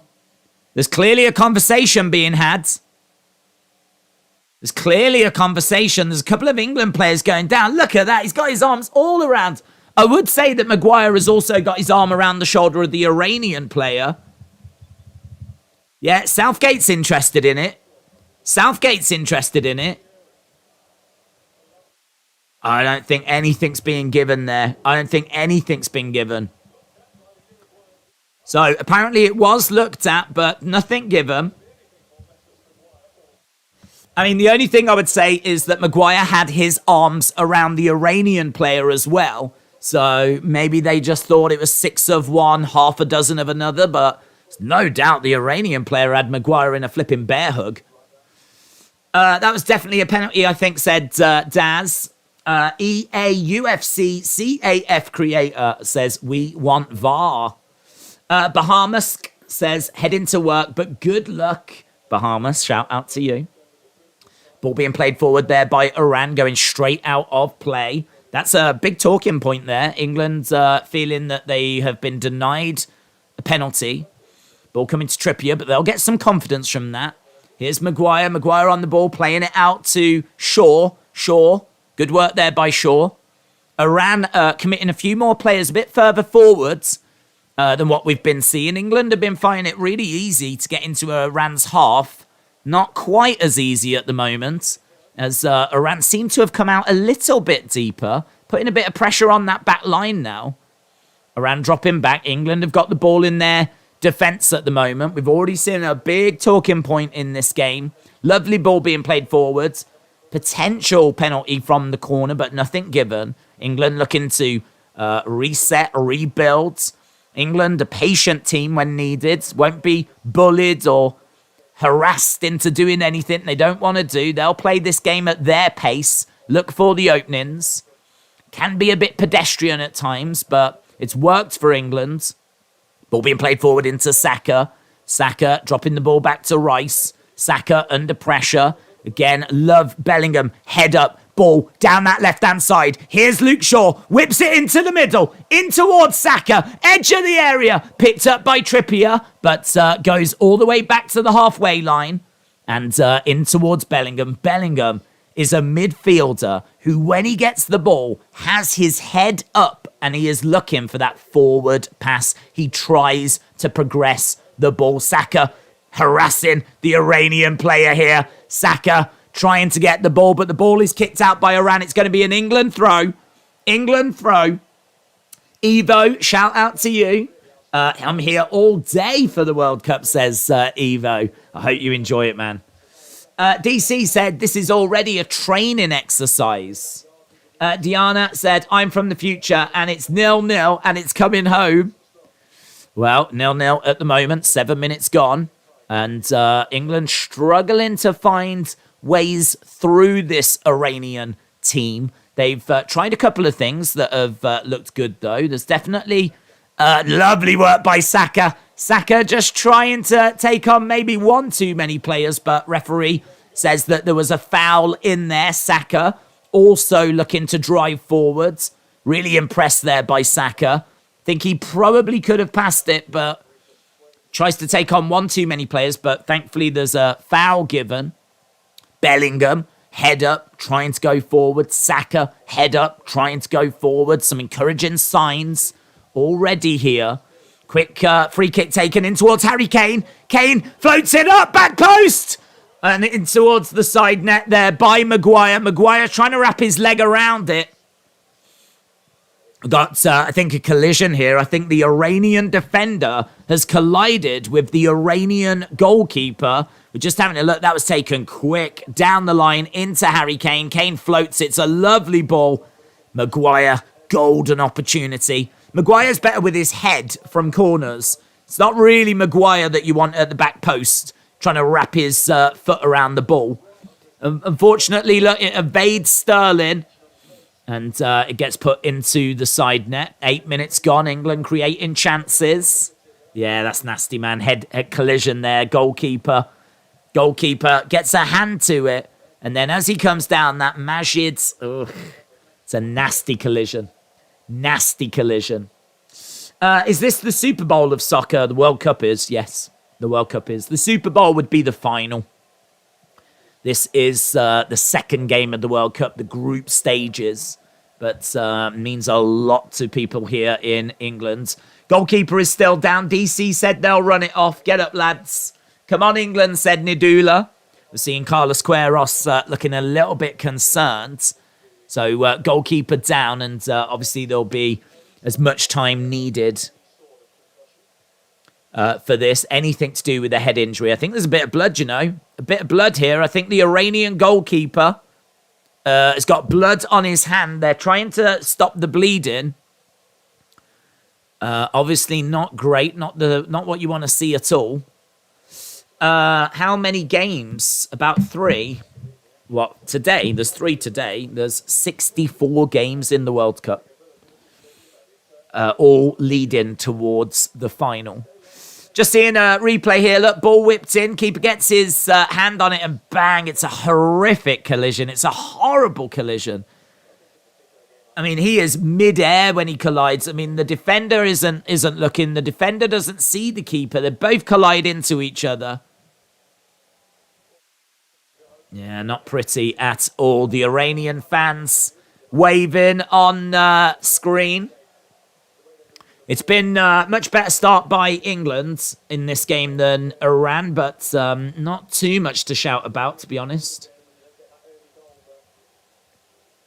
So Maguire getting a opportunity to wrap his foot around the ball. As we said, though, it's not Maguire you would want there. Right now, there's a big break in play. Doesn't look good, said Daniel's Life. Charlie said his nose is bleeding. David said he's done. He's done, mate. He's still being treated here, you know. This keeper is still being treated. I think if there was no way forward for him, they would have took him off. Southgate just having a word with Declan Rice. Declan Rice getting the information on boards. Kane coming over, just wanting a drink. Southgate having a word with Kane. Carlos Queiroz looking quite concerned. Haven't seen the goalkeeper situation yet, but it looks like the sub-keeper is warming up. Looks like the sub-goalkeeper is warming up. I actually don't know how important their main keeper is. Before the 2018 World Cup, Armband published an infamous video imitating a dialogue from an Iranian series aimed at Cristiano Ronaldo. That led to a lot of criticism, but after saving the Portuguese star's penalty, he silenced his distractors. Having experienced European football in Belgium and Portugal, he is now experienced enough not to repeat any of those mistakes. Entered the world record for the longest throw last year, has also improved his footwork, and is now a complete sweeper keeper. So if they lose him, seems like he is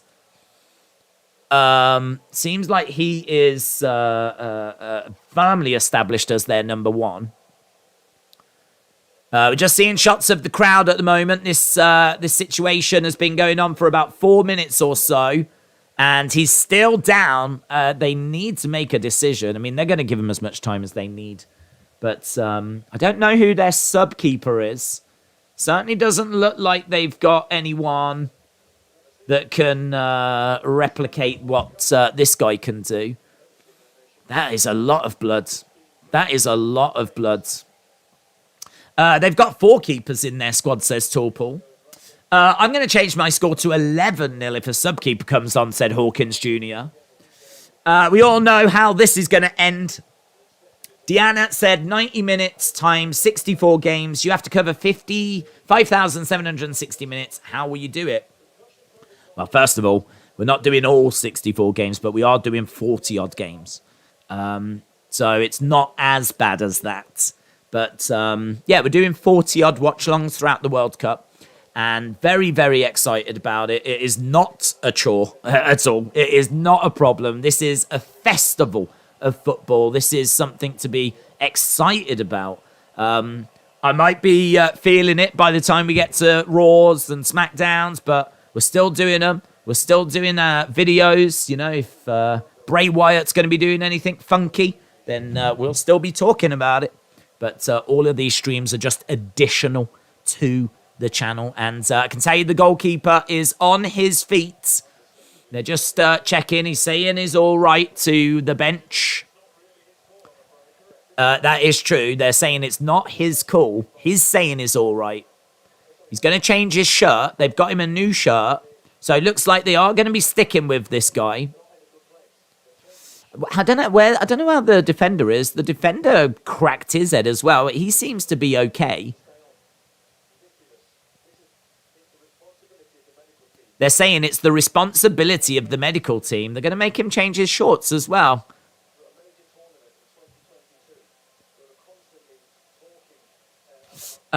He's going to carry on. Yep. He's carrying on. He's playing on. David, shout out to you. They're wasting time now, says Torpal. Well, all of this will just get added on the end, to be honest. So it's not taking time out of the game.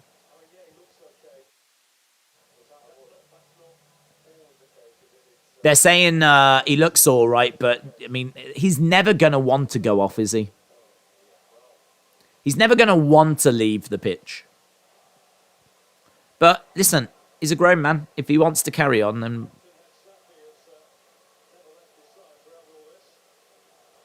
How's his nose? I mean, his nose does not... I want that guy to move his head. That... I don't know. I don't know what he looked like before.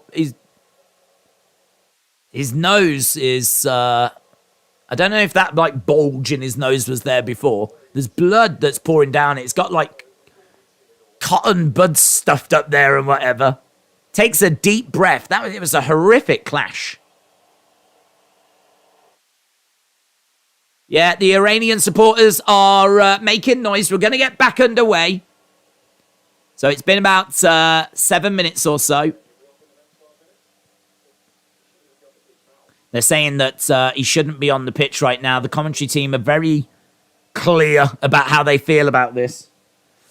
Right, 8 minutes in. England have had 94% of the ball. They've had a couple of moments, but we're only 8 minutes into the game. And, you know, I think so far England fans will be feeling relatively comfortable. But let's get back underway. Harry Kane on the ball going out to the left-hand side. Is that... I don't know if that's Trippier or if that's Shaw, but someone's on the ball, knocking it forward, playing it back, goes to Declan Rice. Ball coming to Maguire, goes back to the halfway line. England bursting forwards. Here's Maguire. They seem to have some energy about them, England. Ball being knocked forwards. Shaw, that I think is being given as an England throw. Mr. Captain said, just tuned in, what keeper is hurt? The Iranian keeper is hurt. So the Iranian keeper is down. He's got to go off. Look, he's gone. He's laid down. The Iranian keeper has laid down. He's got to go off. I think he's said as well now he's got to go off. He's saying, look, we need to change. Carlos Queiroz, look, he's got his head in his hands. He's got his head in his hands. He is very important. With his throwing ability, he can get the ball from one half to the other with just a throw. So he is quite important for them. Iran losing their number one keeper. He's gone down. The keeper's nose looks like Pinocchio from the Shrek movie. I'm a real boy, says Hayden. Hayden, shout out to you. That keeper could block everything with his nose. Not anymore. He's going off. I don't know who's coming on in his place. I mean, it is crazy. The stretcher is on. He needs to just get off. He's gone back down. This has been nearly 10 minutes. I mean, we did have a little bit of action. England are just passing the ball around between them. Pickford's come out. England just passing the ball around. Medical team are so slow, said Lucy. There is going to be about 10 minutes added on. There is going to be a fair bit of time. RDM said, I'm from Portugal. You do need to keep an eye on Taremi. Yeah, plays Porto here, doesn't he? And good player. Good player.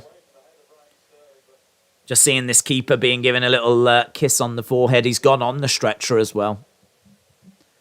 So that's going to be his game over, potentially. Is that his world? If he's broke his nose, is that his World Cup over? This could be big for USA and Wales as well. It's the number 24 that's coming on in his place.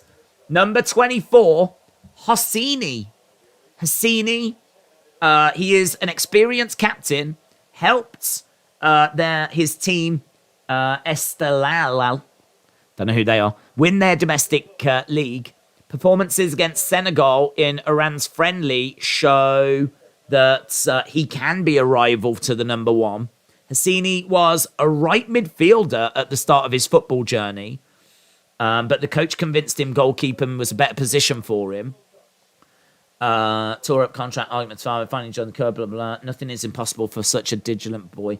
Playing at the World Cup, nothing is impossible. So, he's coming on. He's not going to have the same kind of skill set as their number one, but seems like he's still a fairly decent understudy. Right, here we go then. Big break in play, but we are back underway. England have got the ball. And ball going over to Maguire.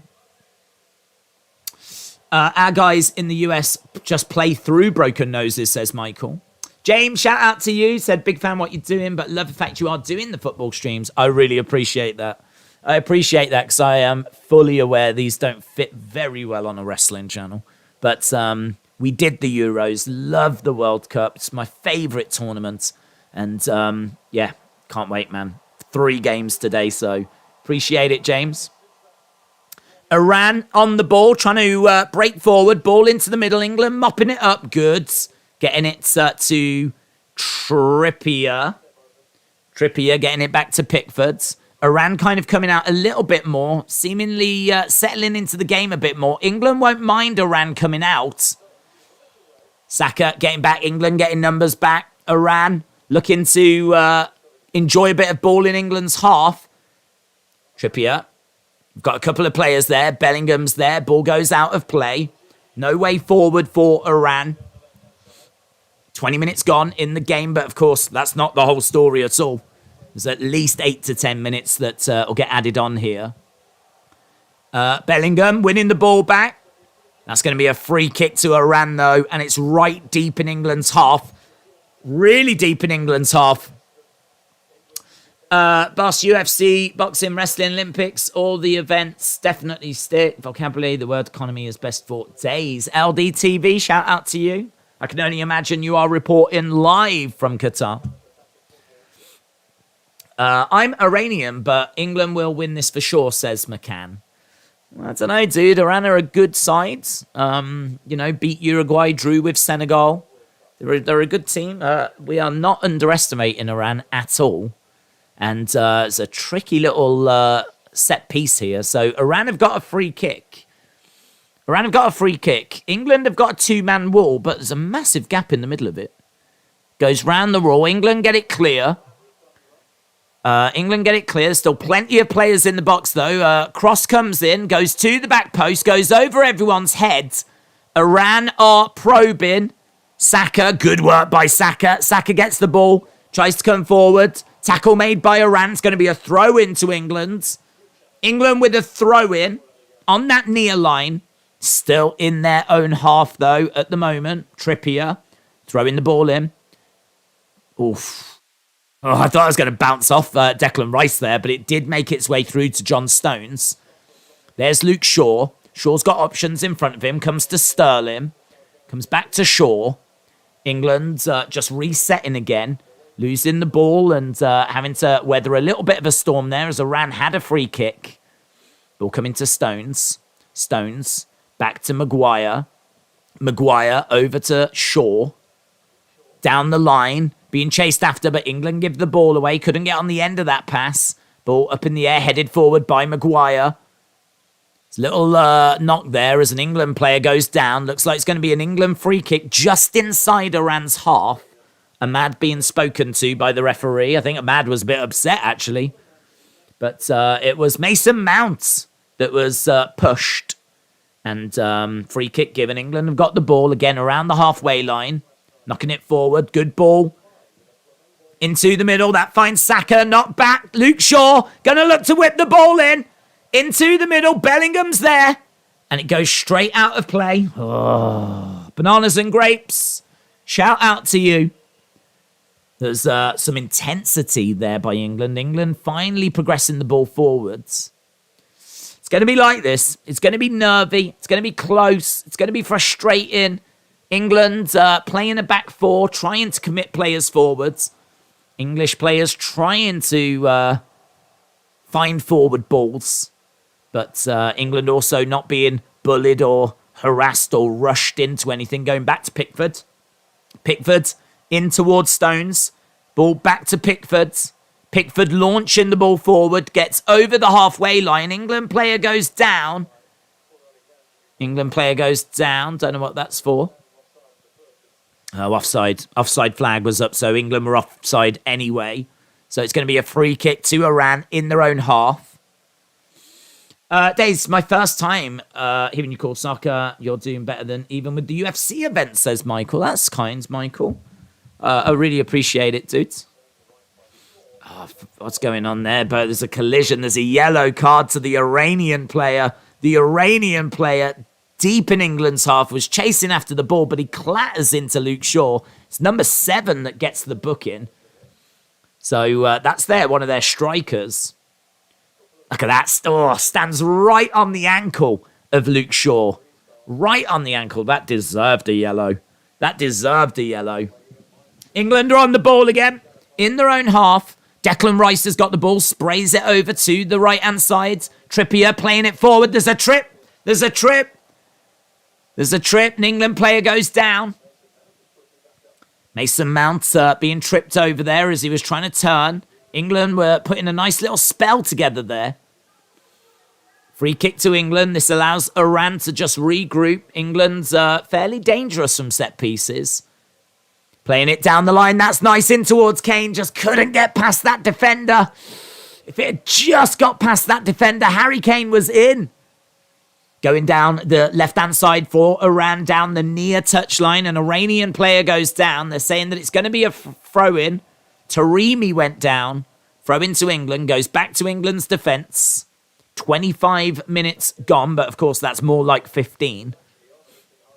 Possession, 73% for England. Let's see, are these stats not updating? There we go. I'm going to call it soccer.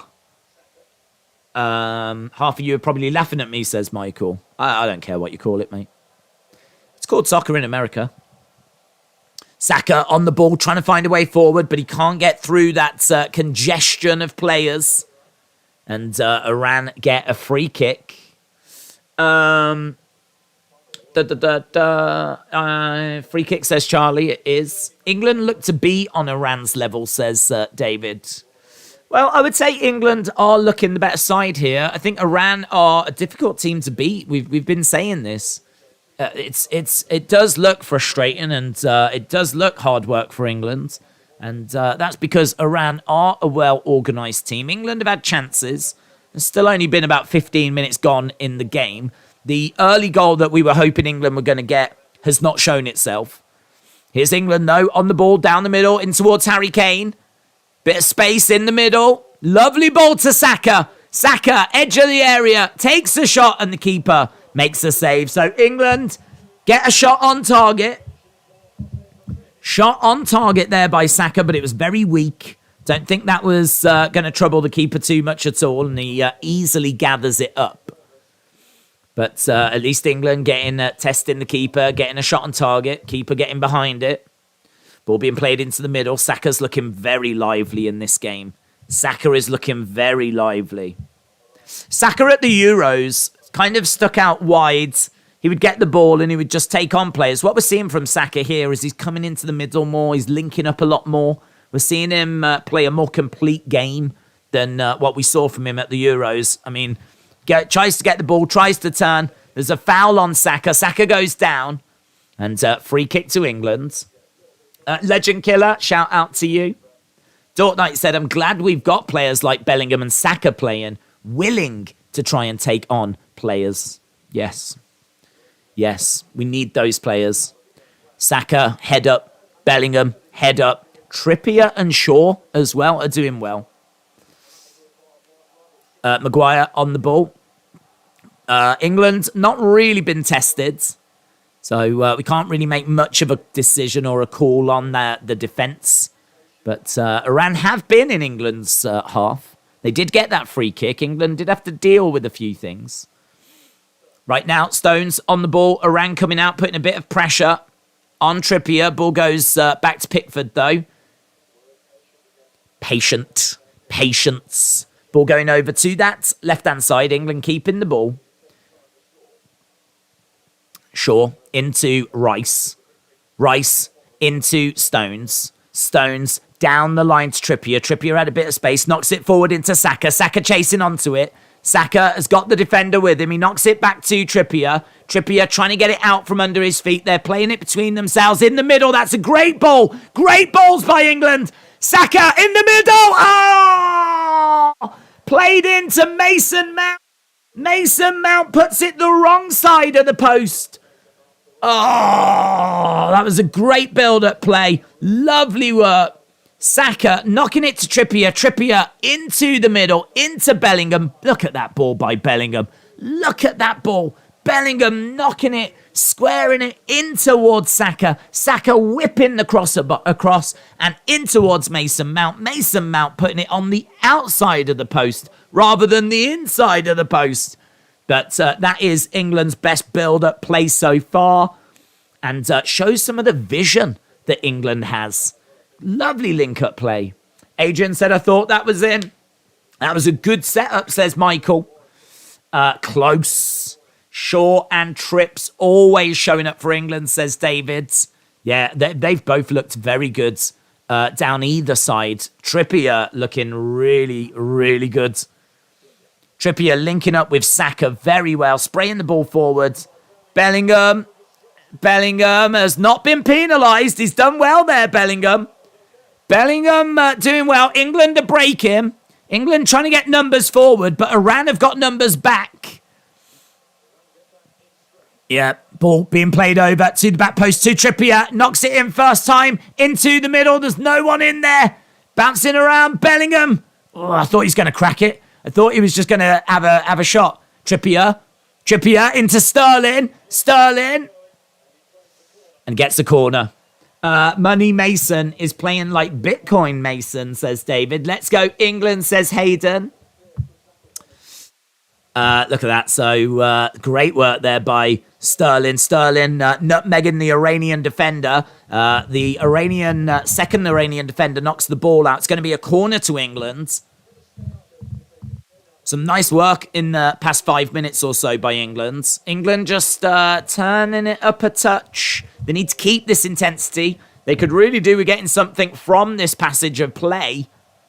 Half an hour gone, but we know half an hour has not been played. Trippier with a corner. Going to look to whip it in.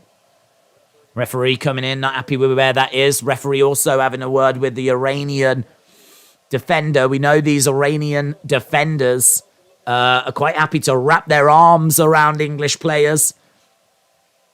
Ball being whipped into the middle. It's in. Oh, off the post. Off the post by England. Oh, headed towards goal. Comes off the post and Iran are countering. Going down that left-hand side. Here come Iran. England trying to get players back. Good tackle. Crunching tackle. Bellingham there. England mopping it up. Saka to Bellingham. And the ball goes out of play. But, wow. Look at this. Was it Maguire? Ball comes in. Maguire. Bang. It's off the crossbar. It's off the crossbar. Look at it. Spins towards the corner. It's just millimetres. Oh. England hit the crossbar at the World Cup. Harry Maguire. Could you imagine if he'd got on the score sheet?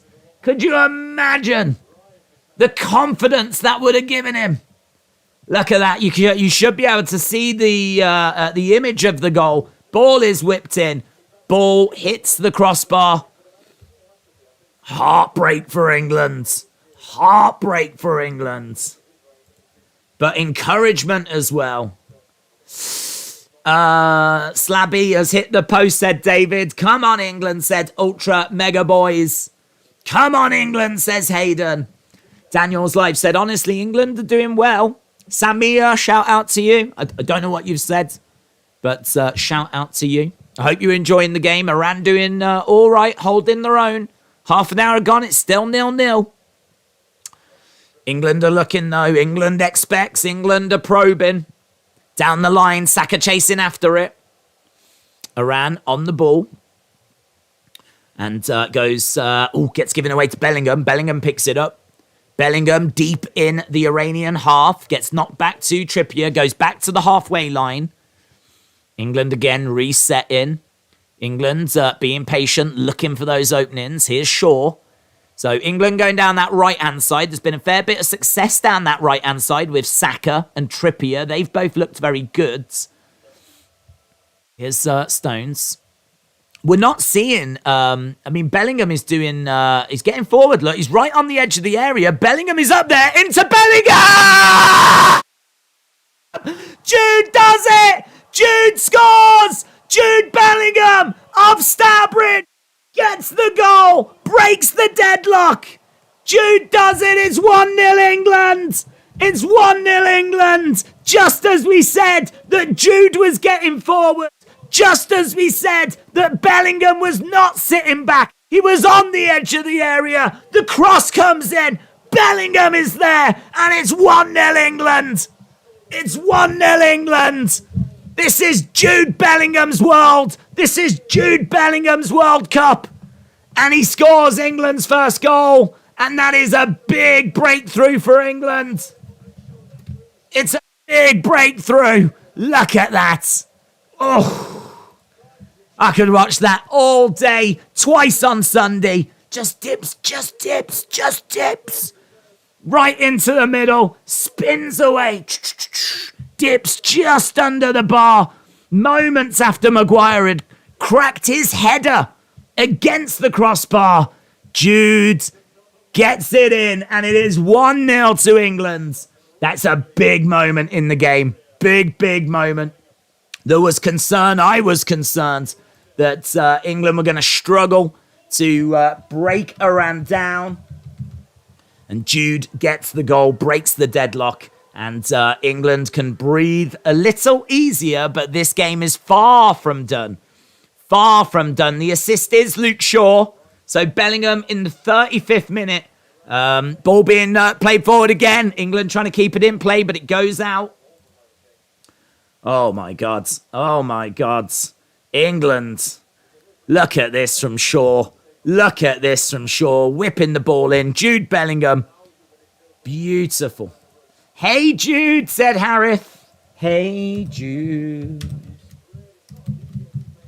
They're saying that that goal is not as easy as Jude Bellingham has made that look. Hey, Jude, being sung by the England fans. Ball being played forward. Jude Bellingham, 19 years old. 19 years old. Absolutely unbelievable player. This is his World Cup if he wants it to be. Jude Bellingham, first goal for England. What a time to score it. The first goal for England by Jude Bellingham. A lot of people had Jude Bellingham as their potential young player of this World Cup. And he's showing why. England have had 5 shots. They've had 2 on target, 2 off target. 1 has been blocked, 2 corners, 1 offside, 80% possession. And they are doing this against the team that are ranked 20th in the world. Hard to break down. England are not looking leggy. They're not looking unconfident. They're not looking unmotivated. They're looking like they're building a good team here. Looks like there's a good team spirit. They're working for each other, battling away. Some of the link-up plays really nice. And so far, so good. Still got 20 minutes to play in this half, said DC. Right after the goal was hit, power in my area went off, said Tharuka. I can't watch this game now. Oh, dude, that sucks. Total receptions, 7 for Sterling, 7 for Mount, 7 for Saka. That midfield working hard. Here's Sterling. Ball being played into the middle. There's Declan Rice. Rice spraying the ball over to the right-hand side. Here's Trippier. England looking for that second. Here's Bellingham. Bellingham. Man. Bellingham just turning, twisting, chasing after the ball, trying to get there. Ball goes out of play. Bellingham trying to keep it in. He is just working and scrapping and fighting. Jude. Honestly, this is just going to be such a big World Cup for him. Such a big World Cup. He is going to break out. It's coming home, said Deanna. It's coming home. They're building, they're learning. The only way is up, said Daniel's life. Yeah, I hope so, bud. I hope so. Building, learning. That team spirit, it's always so important, and England always possess it. They always have a great team spirit. Goes back to Pickford's. Great to get that goal as well, because it really settles the nerves. The longer this goes, the more nervy it is for England. Far from job done. I mean, it is not a case of shut shop with at this point at all. England need to try and find that second, really. They've been really enjoying themselves in this half. Ball being played down the line, though. Here come Iran into the middle, and it's knocked out. Kept. Excellent work by Maguire. Excellent work. Maguire preventing the ball going out for a corner. England getting the ball back, chucking it towards the halfway line. There's a real battle going on. England pick it up. Good work there by Mason Mount, and the ball goes over to the other side. Trippier chasing after it. Here come England. England down the line. Saka is chasing after it as well, but the Iranian defender is...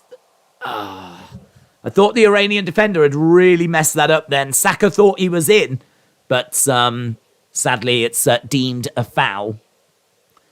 I don't think it's that bad, you know. I don't think it's that bad at all. Edward said, I demand that Liverpool sign him now. An on-form USA can take this England team, says David. 19, that's impressive, says Saruka. Ball being played forwards. Headed forwards in towards Saka. Saka on the ball. Knocking it back in towards England's defence. So Bellingham, after 35 minutes, 5 minutes have gone since the goal. If you are joining us, England doing well, playing well. They're the better side. We knew that they would get more possession. It was just, what would they do with it? Would it just get passed around the defence? And would they struggle to progress forwards? Like, you know, how would England play? But I think England have been patient. We've seen plenty of the ball in the defence. But we've seen that there are players like Bellingham, like Saka, like Shaw, like Trippier, that have got their heads up, that are looking to play forward passes. Here's Shaw.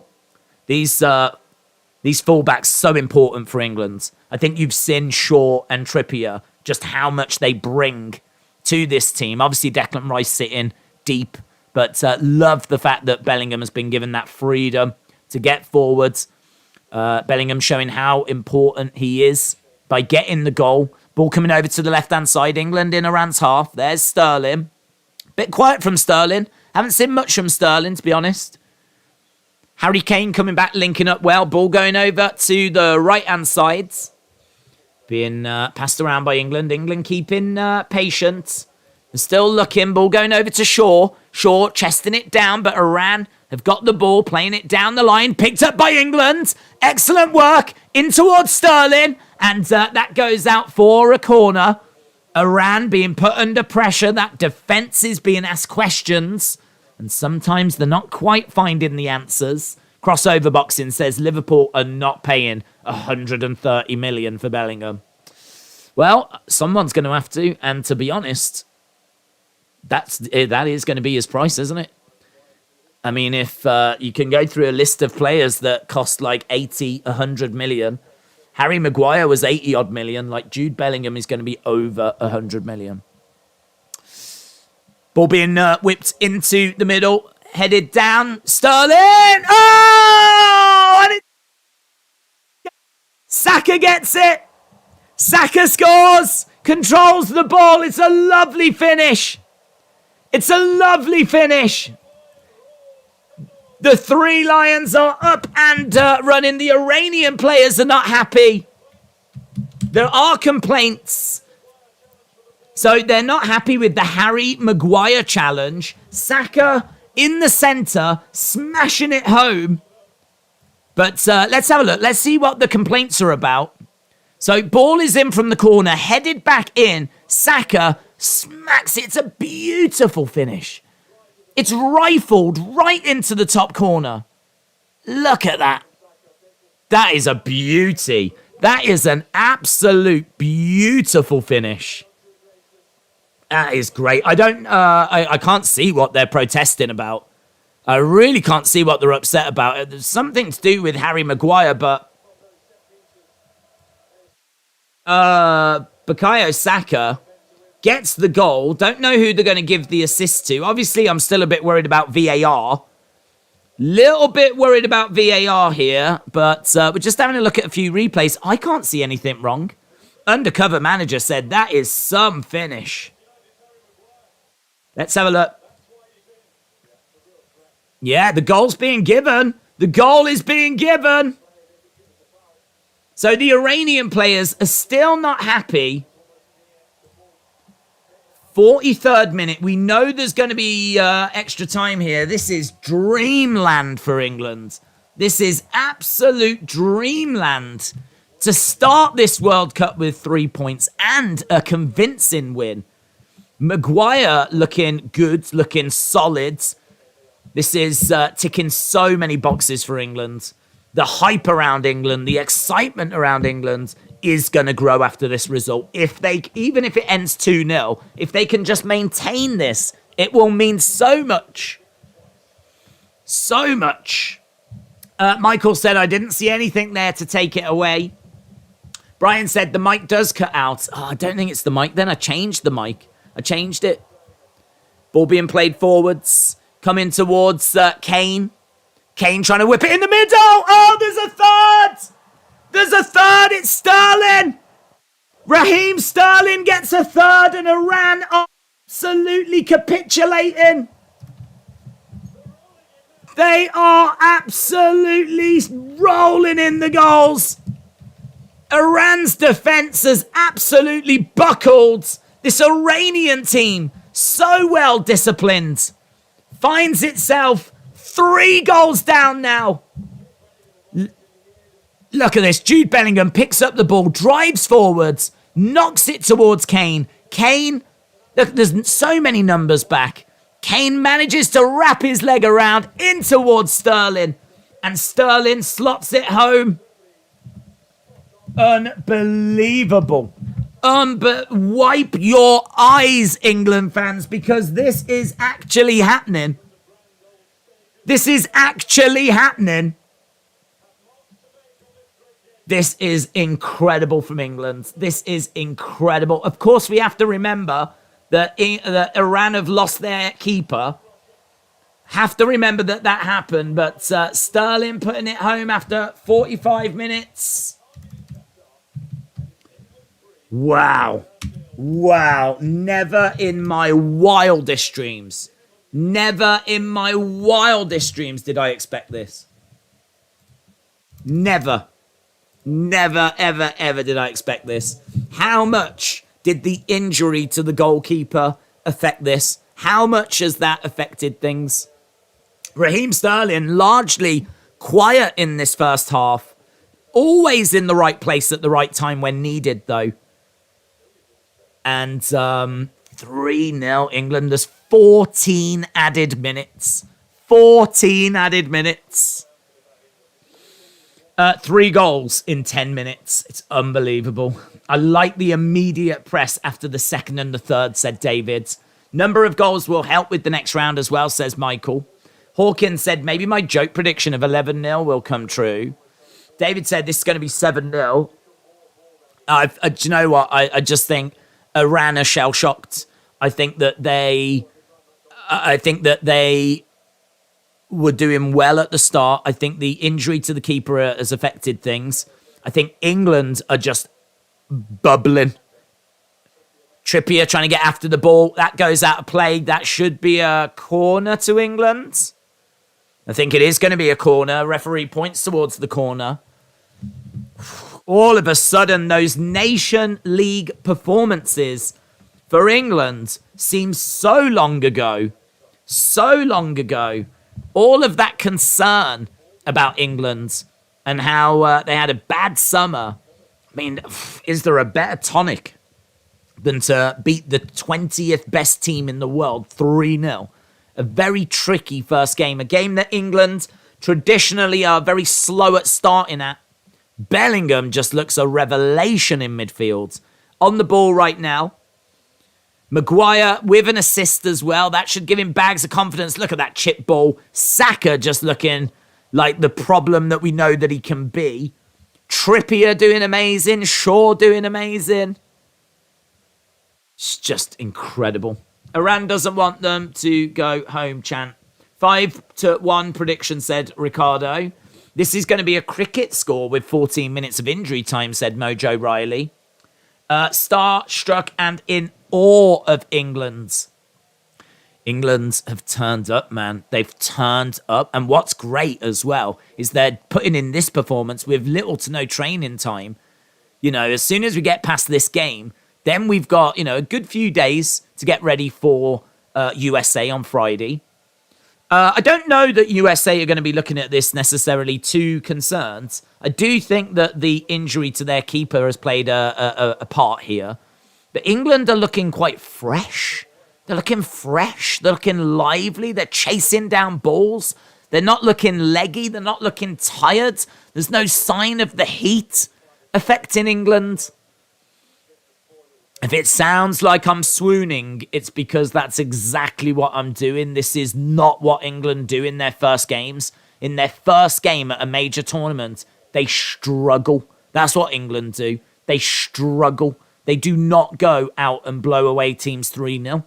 And they certainly don't do it to a team the caliber of Iran.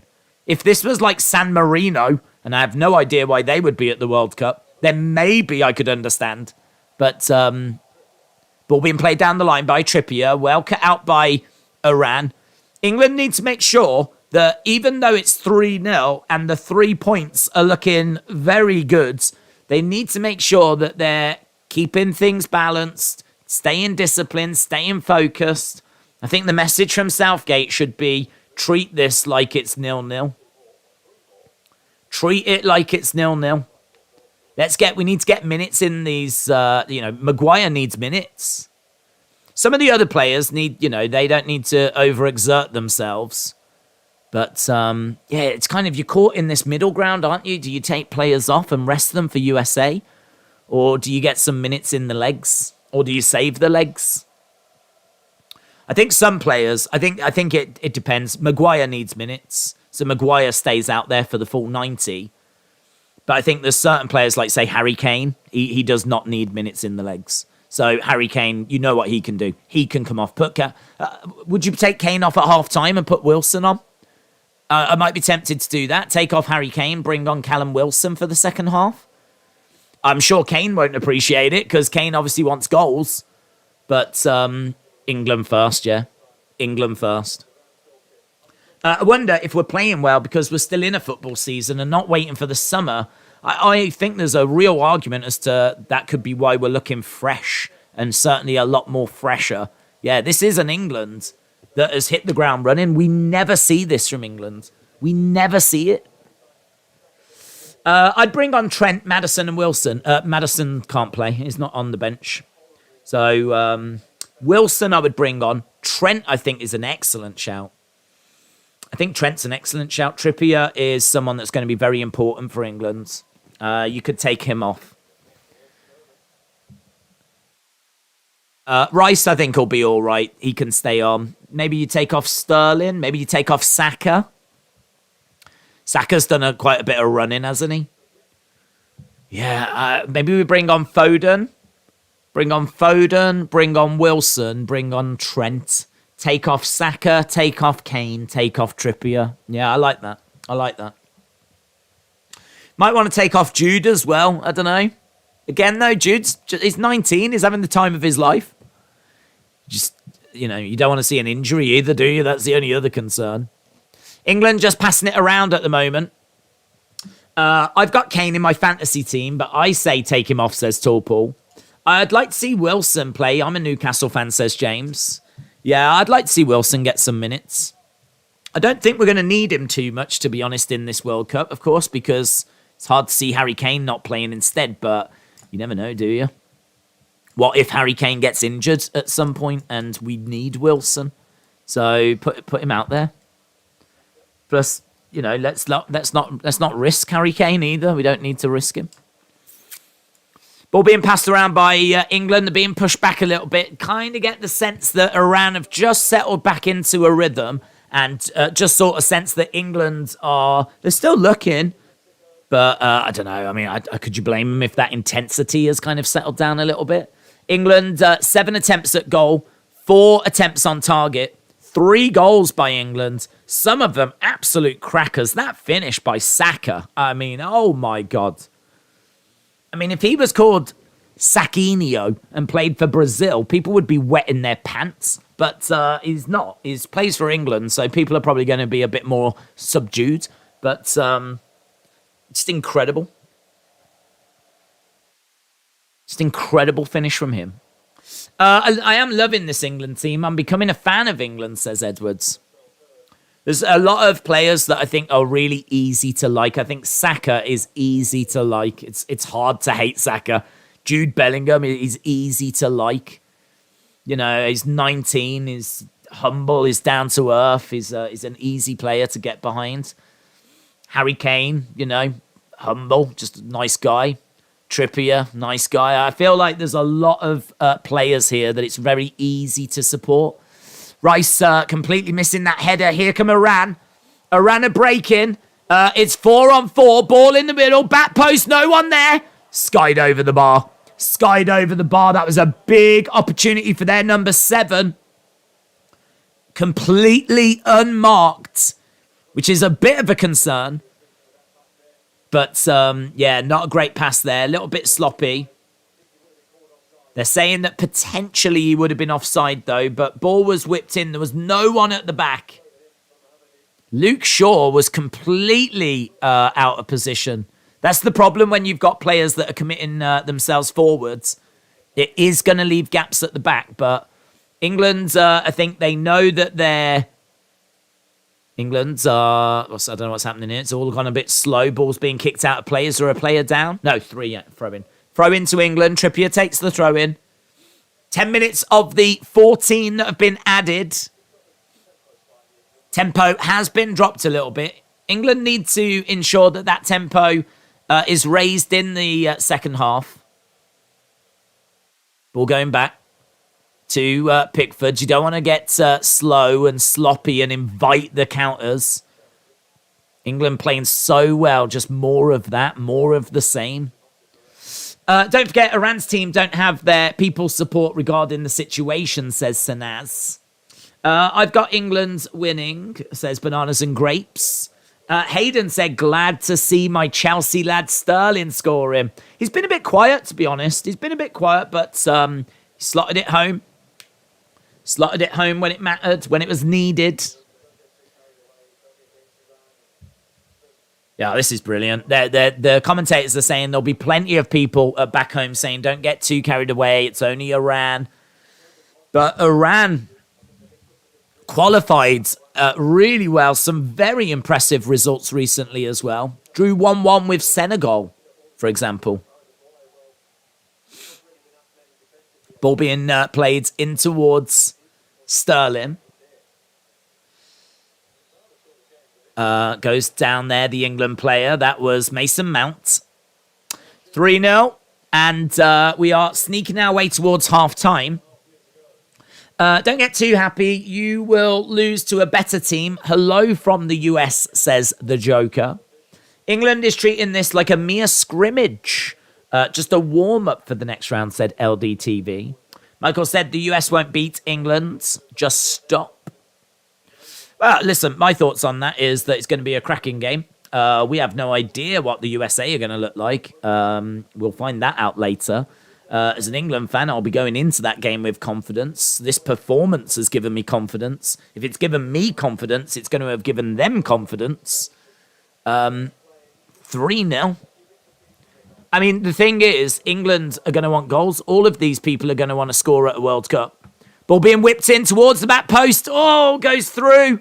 A load of Iranian defenders. England get the ball. Trippier. Luke Shaw. Luke Shaw on the ball right now. Plays it forward in towards Bellingham. Goes back to Rice. Goes to Luke Shaw. Into the middle. Bellingham over to that left-hand side. Here come England. Passing the ball around. Almost done with these 14 minutes. We are in the 59th minute, and it feels like the half-time whistle's going to come very soon. Ball being played forwards. England knocking it back. Maguire mopping up at the back. Maguire's looked all right. He hasn't really been asked too many questions, but he's looked all right. Certainly provided something going forwards. Maguire with a header and the ball cracking off the crossbar. Maguire with the assist for Saka, and it was a wonderful finish by Saka as well. And there we go, half-time. Wonderful. Brilliant. Couldn't swoon about it enough. What do you think? Yep. The commentators, full of praise as well. So England, 82% possession. 7 shots, 4 on target. Iran have had 1 shot and it wasn't on target. 4 corners. They were offside once. They've had 1 big chance. They hit the woodwork. 6 shots inside the box. England's expected goals apparently are only 0.8. Yeah, Alan Shearer says England magnificent from start to finish. Harif said, I thought it was 45. It is, but obviously what was going on with the keeper meant that there was a need for added on time.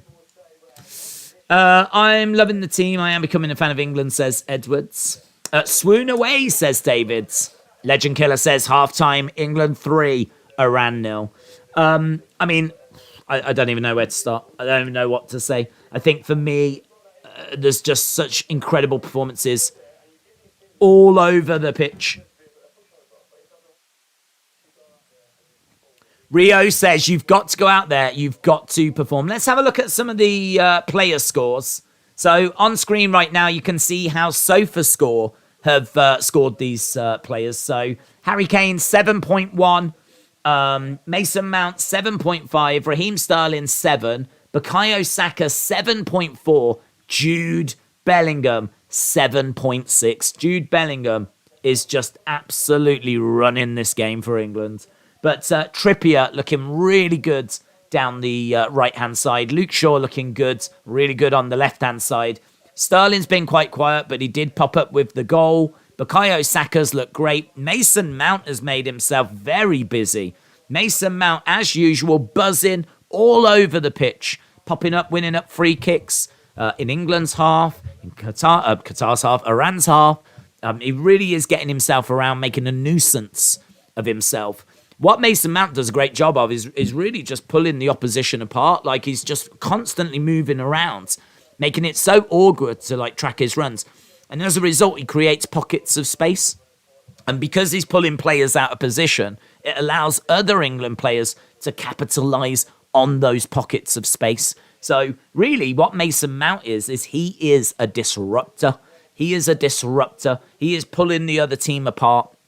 And 7.5 shows that he is having a big influence on this game. I don't know that he's having a bigger influence than Saka. I think Saka's played fantastic in this game.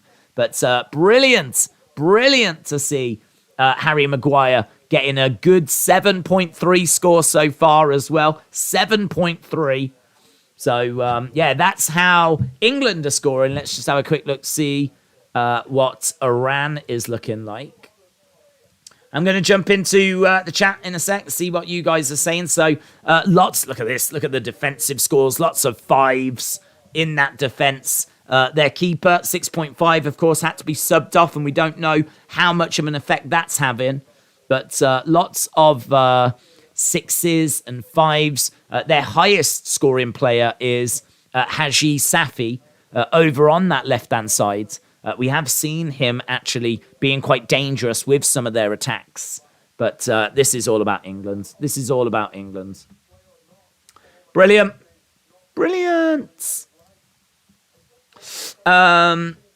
England win and Days will do a strip dance, says Summit. Bellingham was crazy good, said Rafi. Michael said, keep scoring England so you don't have to score like this and embarrass the US team. Apparently, Liverpool are going to go all out for Bellingham. Klopp has said if he has to pay 130 for Bellingham, then he will. He is our number 1 target. Michael said Iran is pronounced Iran. It's pronounced a few different ways. I think it's pronounced differently in different countries. Steve said, worst thing now is going to be the media overhype. That's true. That is true. I do think England need to make sure they don't get carried away, but this was a real banana skin. This was a real stumbling block. We're just seeing the kids at school watching England, and there as well in Brighton. Dark, innit? Dark inside that room, but look at the England fans, and there we go as well. Big scenes of celebration all around the country. That's better. That's better. So England's scoring against Iran. It's brilliant. Brilliance from Bellingham. What's your second favourite team? Second favourite team? I don't have one. To be honest. I'm just fully focused on England. I mean, I will support USA. I will support Wales. That might surprise people, but I want Wales to get through this group. But I do want USA to get through as well. Canada, I'll be behind Canada. I know there's a lot of Canadian people that join us, so I'm going to try and support the people that are in our community. But I don't really have an official second team. It doesn't really work that way, does it? How has Trippier been? I've got him in my fantasy team, says Wrestle with Andy. Well, we will look at the fantasy game, to be honest. That is something that we do need to take a look at. But to be honest, there's no need to really look at it just yet because I don't think anyone had any Qatar or Ecuador players. And they might have some England players, but we'll probably take a look at it in our last game once we've got a few results in. Trippier has looked very good. I would say that he is unfortunate to actually not have provided an assist or anything like that. He has been looking very good. Getting down the wing, whipping balls in, and causing problems, linking up well with Saka. You can definitely see Trippier providing an assist. Trippier whipping that ball in and someone getting on the end of it. Trippier as well, taking corners, and England have looked pretty good from corners. So I can definitely see England and Trippier popping up with something. Go, Canada, go, says Spencer. Iran goalkeeper accident changed the pace of the game and made England more dangerous, said Easy99. It is true, yeah. We can't ignore the fact that they had to change their goalkeeper. So, yeah, it is true. I think that definitely played a part. I think you can understand it like unsettling the back line. It's hard to see Iran getting back into this game now. 3-0. I'm so interested to know where England go from here. So interested. I mean, I don't think you can afford to shut shop. As we said, goals could be important. And also, just, people scoring, the more that people score, the more confidence they're going to get from it. Like, this is great news for Bellingham getting his first England goal. Great news for Saka. Great news for Sterling, who has not been in great form for Chelsea. So for him to pop up with a goal, that's going to be great for him. Harry Kane getting an assist. He'd love to be on the score sheet, of course. But you've got to kind of balance, haven't you? We need to make sure that we're not, using people too much when we don't need to. But equally, we need to make sure we're not taking the foot off the gas. I think whoever comes on has got to come on and put in a shift. Whoever comes on needs to come on and act as if it's 0-0. Once you get to the final 5, then sure, game management, do you know what I mean? Once you get to the final 10, see the game out, whatever. But I think, I don't think we should be shutting shop at this stage. Just play as you're playing. It's working. Do as you're doing. Jude to Man United, said Bobby. Daz says, can you take a look at mine? We'll take a look at a fair few later, buds. We'll take a look at a fair few. We're not going to look at them just yet because, as I said, we've only had one half of football, to be honest, at this stage. I don't think anyone's got Ecuador or Qatar players. So we'll get a few results in. And I think once we get to USA Wales, then we'll start to take a look at some of the fantasy teams. We're just seeing what it's like at Qatar with England players, England fans queuing up, saying that a few supporters were still struggling to get into the grounds.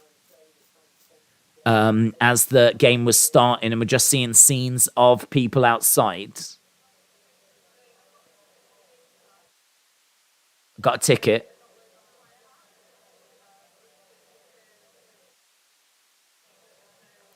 Their ticket systems have gone down. A lot of people here are also struggling. So it seems like a ticket system went down.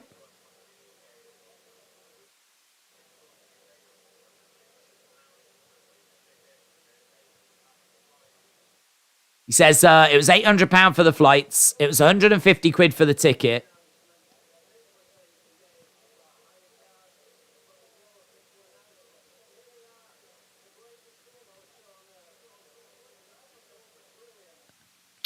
Bit of frustration there by England fans, not able to get inside the ground because of ticketing issues. Lineker says, hopefully they did get inside to see that sensational performance and certainly those goals. Don't know if they did or if they didn't. Right, Days, if you had to change the channel name, you had 10 seconds, what would the new channel name be? I'd just call it Days. I'd just take wrestling up. Just call it Days. How Hayden stay awake for Raw? Man, Days, do you ever sleep? David, shout out to you, of course, man. There's no way I would miss this.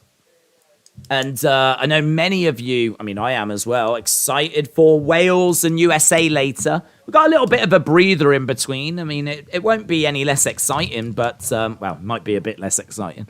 But so interested to be watching Netherlands against Senegal. This England team won't make it to the quarters, says SPHA. SEPA. Easy99 said, after England, Iran, it's Senegal, Netherlands next. Should be good, man. I'm seeing your chats, but what you got to do. Michael, shout out to you.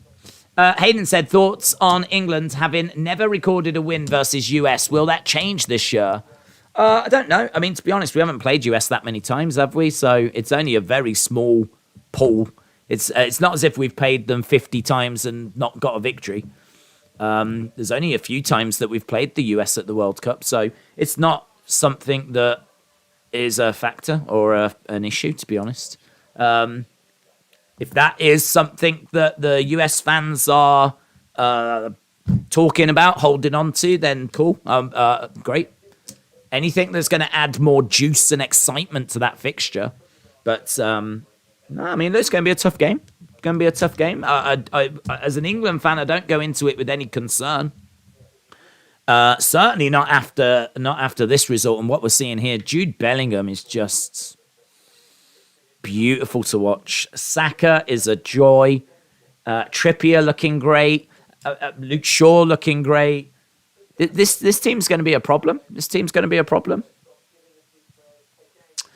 Are you going to take a break when the match ends? Well, I mean, yes, because this stream will end and then we start the next stream. What I might do is just go and get a coffee. I mean, I'm not taking a half-hour break or anything, because it's literally like bang, bang. We do literally go like pretty much from one stream into the next, but could there be 5 minutes where I go and get a coffee? I'm sure no one would begrudge me that. But yeah, it's going to be full on. Can you imagine all those England fans celebrating without a beer, says Steve. Hawkins said, I'm not a follower of football. What is the most goals scored by one side in a game? Do you know what? I actually don't know in World Cup, but I don't think it'd be any more than like 10. Let's have a look. Most goals scored in a World Cup game. Outside of like ever, it'd be like 100 and something. I mean, it'd be something stupid, you know, some kind of local village side scored 100 past like a local kids or something. So, but like if we're talking top level, if we're talking like at the World Cup, right, the teams are coming back out. Most titles, most finishes, most consecutives, defending champions, other teams progressing, players, goals, most goals scored in the final. Here we go. Most goals scored in the final, most matches with at least one goal. Most hat-tricks. God, there's so many. So many. Here we go. Biggest margin of victory was Hungary 9, South Korea 0, Yugoslavia 9, Zari 0, Hungary 10, Salvador 1. So biggest margin of victory was 9 goals. 9 goals is the biggest margin of victory. Most goals scored in a match is 12. That was 7-5. Austria beat Switzerland. Highest scoring draw was between England and Belgium, and it was 4-4 in 1954. So, right, second half coming up. Millennial, shout out to you. Micronesia scored 46 goals against Vanuatu once. There we go. Millennial, shout out to you. Appreciate it. Right, friends, we've swooned about that first half. Will we swoon about this second? England underway, going from right to left. Wearing white, of course, home strip. And I don't believe there's been any changes at halftime. Don't believe there's been any changes. I certainly didn't hear anything getting announced as the teams were making their way out. Looks like there's been a couple of substitutions made by Iran. They've made a couple of substitutions. I think they took off their striker, one of their strikers. Karimi came off as well, but nothing for England at this stage. Pickford with a slight error there. So 3 substitutions by Iran. So 3 substitutions. Nothing for England, though, as Iran have got the ball in England's half. Ball being played back into the Iranian half. I mean, Iran don't really have anything to lose here, do they? They're not going to want to concede any more goals. That's going to be a concern, but equally, they're going to want to put in a decent showing.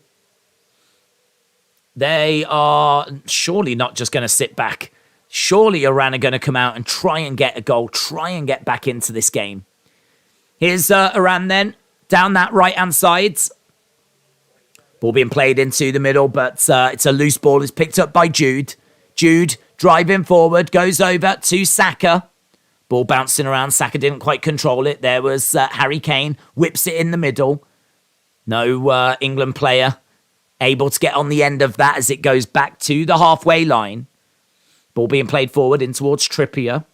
Ball being played back towards Maguire. Maguire over to Trippier. It's being passed around. Don't sit back, England. Go for more goals. I just really like this England home kit, says Millennial. It's quite nice, yeah. I don't hate it. It's not my favourite. I can think of several that I prefer that I've seen from England over the years, but this is one of the better ones. Yes, I don't mind it at all. Right, ball with Iran. And they're playing it over to their right-hand side, down the line. Headed forward by England. Maguire in towards Sterling. Sterling turns, knocks it forward. Harry Kane linking up the play. He does like to drop. Oh, Kane. Wonderful. Wonderful. Gets past the Iranian player, then gets fouled. Yellow cards to the Iranian player, Harry Kane. Sometimes it can be frustrating for Kane when he drops deep. And it can be a little bit frustrating that he's not further forward, because sometimes balls get played forwards and he's not in there. Yeah, he's picked up a yellow. Oof. Does land on the ankle of Harry Kane. You don't like to see that. Harry Kane down and holding on to his foot. Yeah, I mean, this is where he's still down here. This is where I really think we should have brought Wilson on at halftime. You do not want to be losing Harry Kane.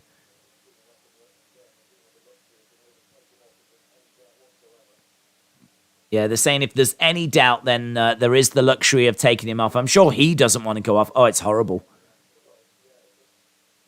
It just rolls onto his ankle. The way that he falls, Harry Kane's ankle really goes over. That's a concern. That's a concern. Harry is back up on his feet, is stretching it out.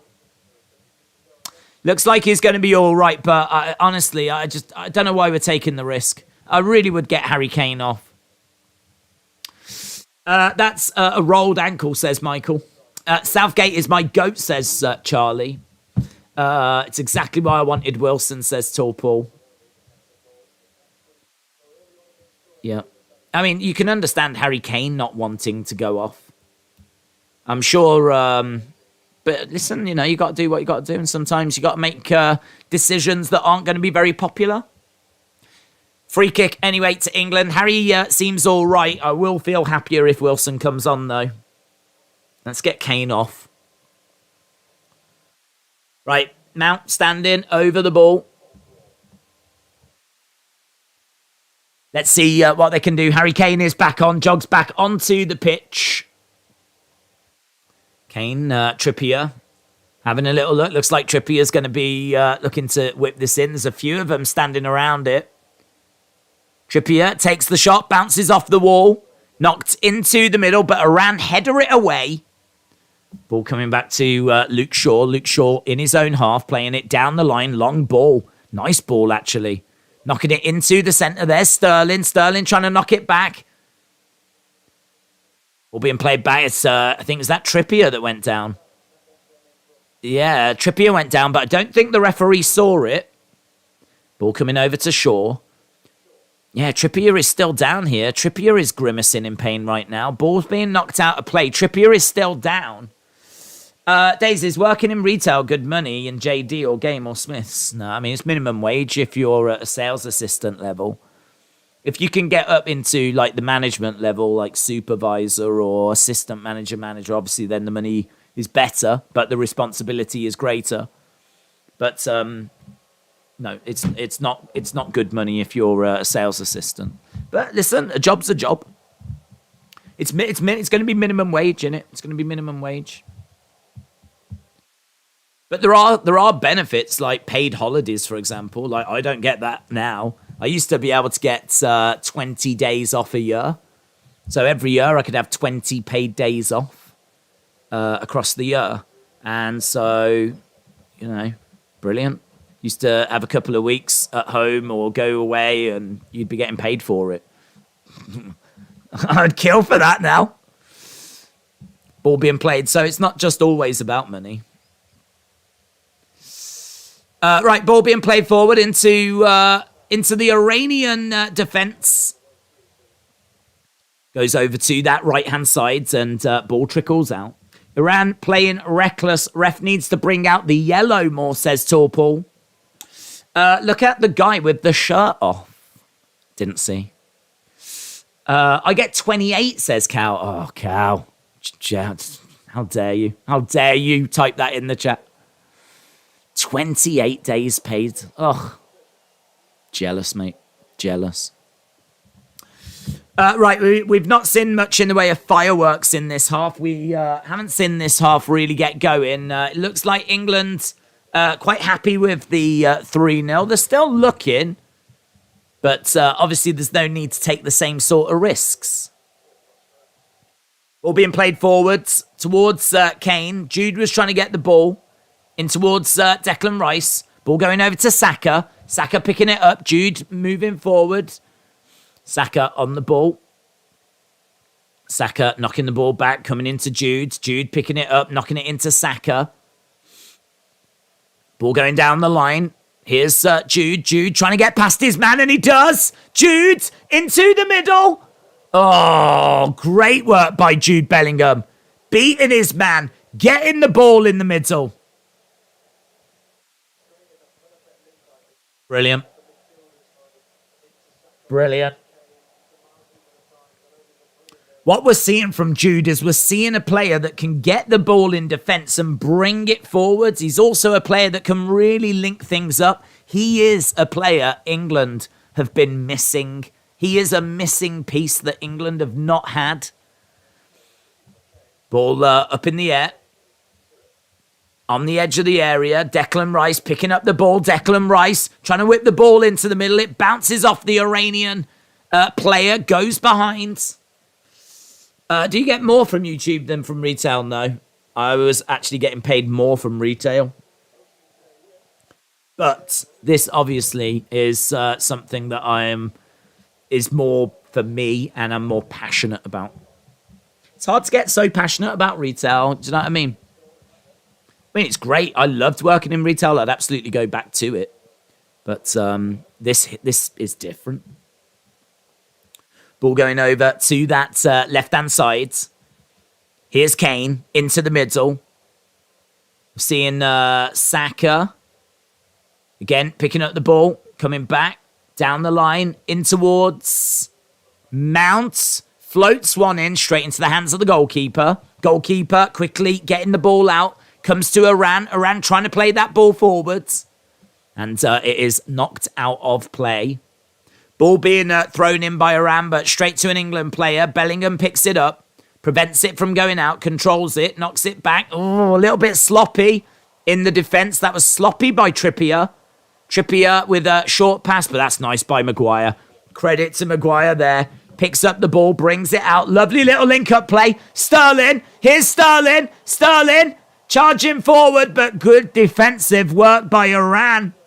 Good defensive work. Sterling had the ball, was driving forward. There was only one person that could get to him. And sadly, they got to him. Yeah, that's a shame, but he still wins the corner. Lovely little knock on there by Harry Kane, though. Harry Kane showing how important he is to this England team. He's not just about goals. His link-up play, his work as like a number 10, really. So important. England are getting to the hour mark. They've got to make substitutions. I sort of think Southgate has kept with this team because he wants them to play together. This, I think, is probably his favoured 11. Shaw is whipping the ball into the middle. Edge of the area, bouncing around. Comes back. I think you minute offsides. It's already 56 minutes into the game. David said, don't get me wrong, I'm a Mount fan, but I think he's just burnt out a little. Yeah, it'd be good to get him off. It'd be good to get a lot of these off. I'm getting quite impatient, actually. I want subs. I would have done it at half time, but I think Southgate wants to get this team playing together, you know, just give them some time together, but you just don't want to run the risk of someone being injured, do you?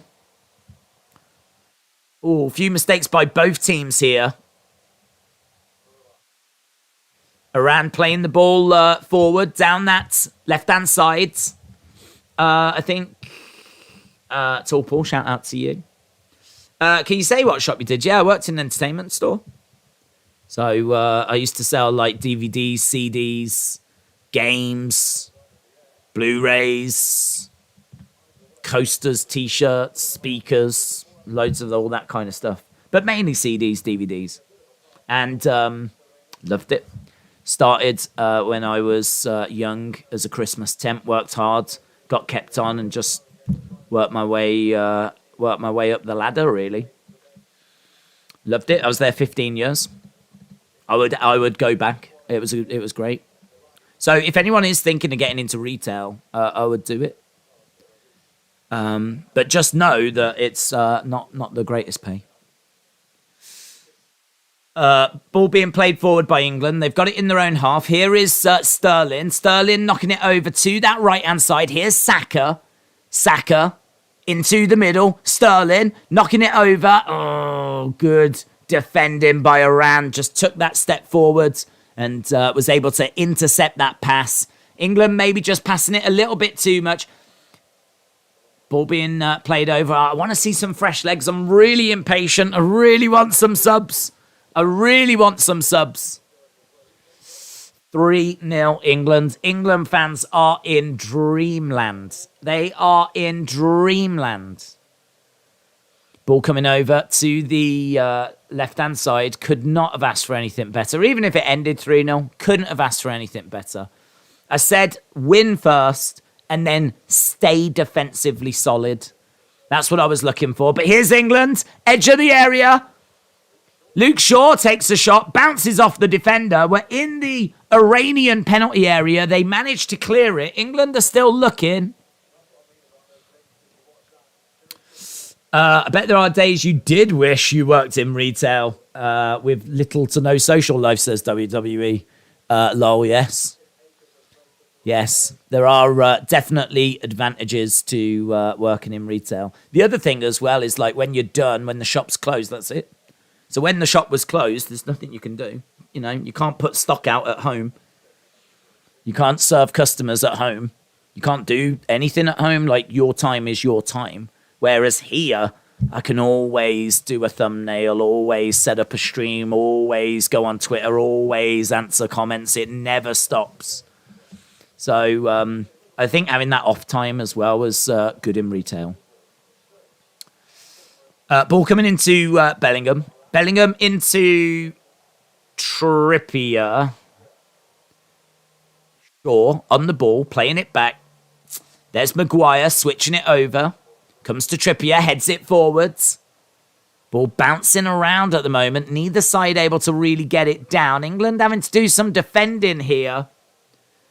Shot from range, and it goes well wide by Iran. Well wide. What changes would you make, said Daz. I want to get some of these important players off. I want to get Harry Kane off. I want to get probably Trippier off. I want to get maybe Jude Bellingham off. Saka as well has looked very lively. I think Stones and Maguire need to get time together, so I wouldn't take them off. Pickford, of course, can stay. Rice can stay. Rice is important. But, oh God, Harry Kane's the priority. Get Harry Kane off. Get Harry Kane off. Harry Kane's obviously our star striker. His link-up play is so important. Like, we just don't need to be risking him. I know he would love to get a goal, but get Wilson on. There's Sterling. Sterling has brought the ball down. Lovely. Plays it to Saka. Saka, edge of the area. England have got numbers. Saka, weave in, shot, and it's in! And it's a goal!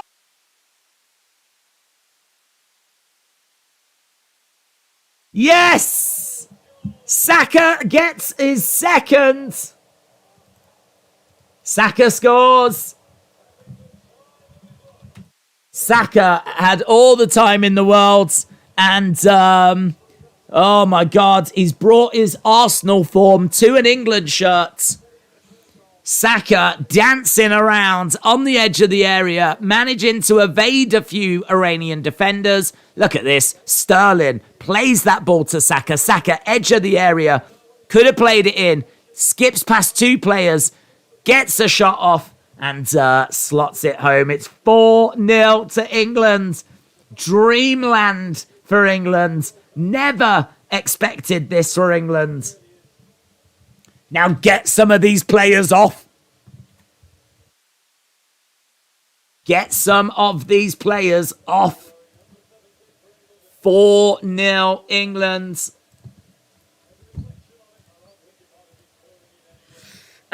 They should give it him. There was a deflection there, but hopefully they give it to him. Are there 3 subs? I think there's more. I think there's 5. I think there's 5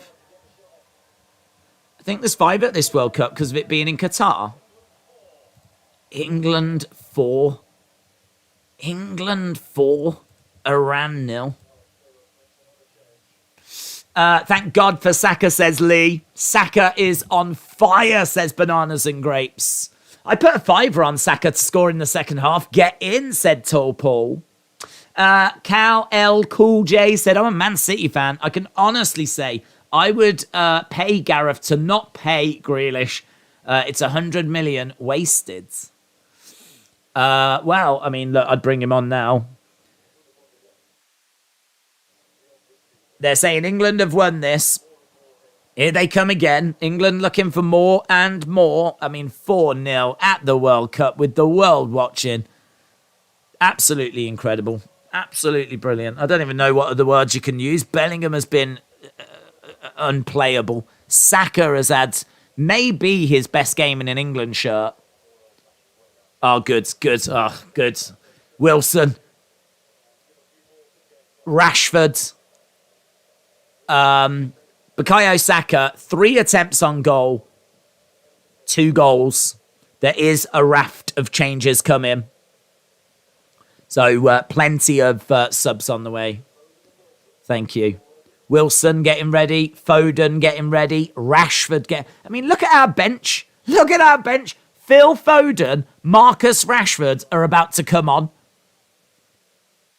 I mean, it's not... Things don't get easier for Iran. Oh, shot and it's in! Oh, out of nowhere. And that is heartbreaking. That is heartbreaking. It's a lovely finish. It's a lovely finish. Just as we were swooning, Iran have scored. It was on the edge of the area, and that is disappointing. England would have wanted the clean sheet there. England had plenty of players back. So let's have a look here. It's quite quick. The ball is knocked into the middle. Maguire. Yeah, he runs round the back of Maguire. He's free in the middle. Stones tries to get over. Shot comes in. Yeah, there's not much Pickford can do. Oh, that is a downer. Maguire may get blamed for that. The player runs behind Maguire, comes in. Maguire does not stop that ball. Oh, well, it's not all perfect for England, unfortunately. And it is that man, Taremi. Taremi scoring for Iran. Just took a bit of the wind out of the sails, but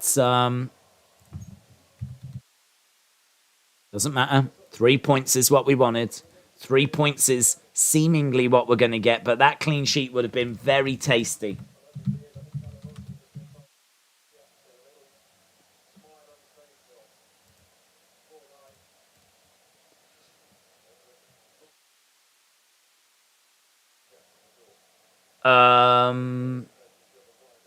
Gholizadeh is the assister. Gholizadeh? Is that how you spell his name? Gholizadeh? Callum Wilson might have to sit back down because, unfortunately, Harry Kane has took a knock, and so they might be looking to replace Harry Kane. Yeah, it looks like Dyer's going to come on.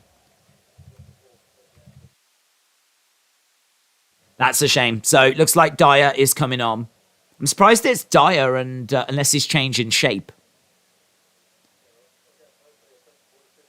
So Maguire is going off here. Disappointment.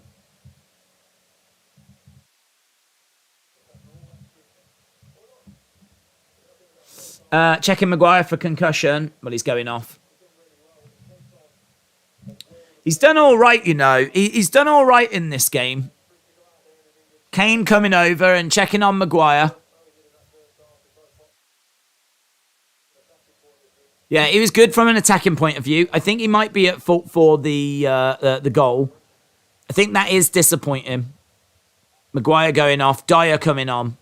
4-1 England. It's so disappointing because England were storming it, man. And it's just died down, hasn't it? It's just some of the wind has gone out the sails. England concedes. Didn't need to. They were never under any pressure. Honestly, should have done better. Maguire may have picked up a knock and he's gone down the tunnel. So concussion thing, that's going to give a bit of a headache for Southgate in regards to Friday's game. There's way more positives than negatives. Way more. But the same problem rears its head. Maguire and that defence once again rears its ugly head. Just as the celebrations were underway. That it rears its head. David said, Maguire, please start against the US. Legend Killer says, come on, England. Michael said, who is England's coach? Is it the one from the Euros? It is, yeah. He's called Gareth Southgate. He was the coach at the Euros. He's been our coach since 2016, I think. He was our manager at the last World Cup as well. Here's Iran, edge of the area. England have got more defending to do. Shot comes in, but balloons over by Iran. Iran just getting a little bit more joy here. More joy than I want to see them getting. Now England are going to get their substitutions. They're saying, don't know why it's took England or why it's took the referee so long to make these changes. England were down. Maguire had gone off, but no replacement had come on. So now we do have Dyer that's come on. Right, we're seeing these changes then. Marcus Rashford is coming on for Saka.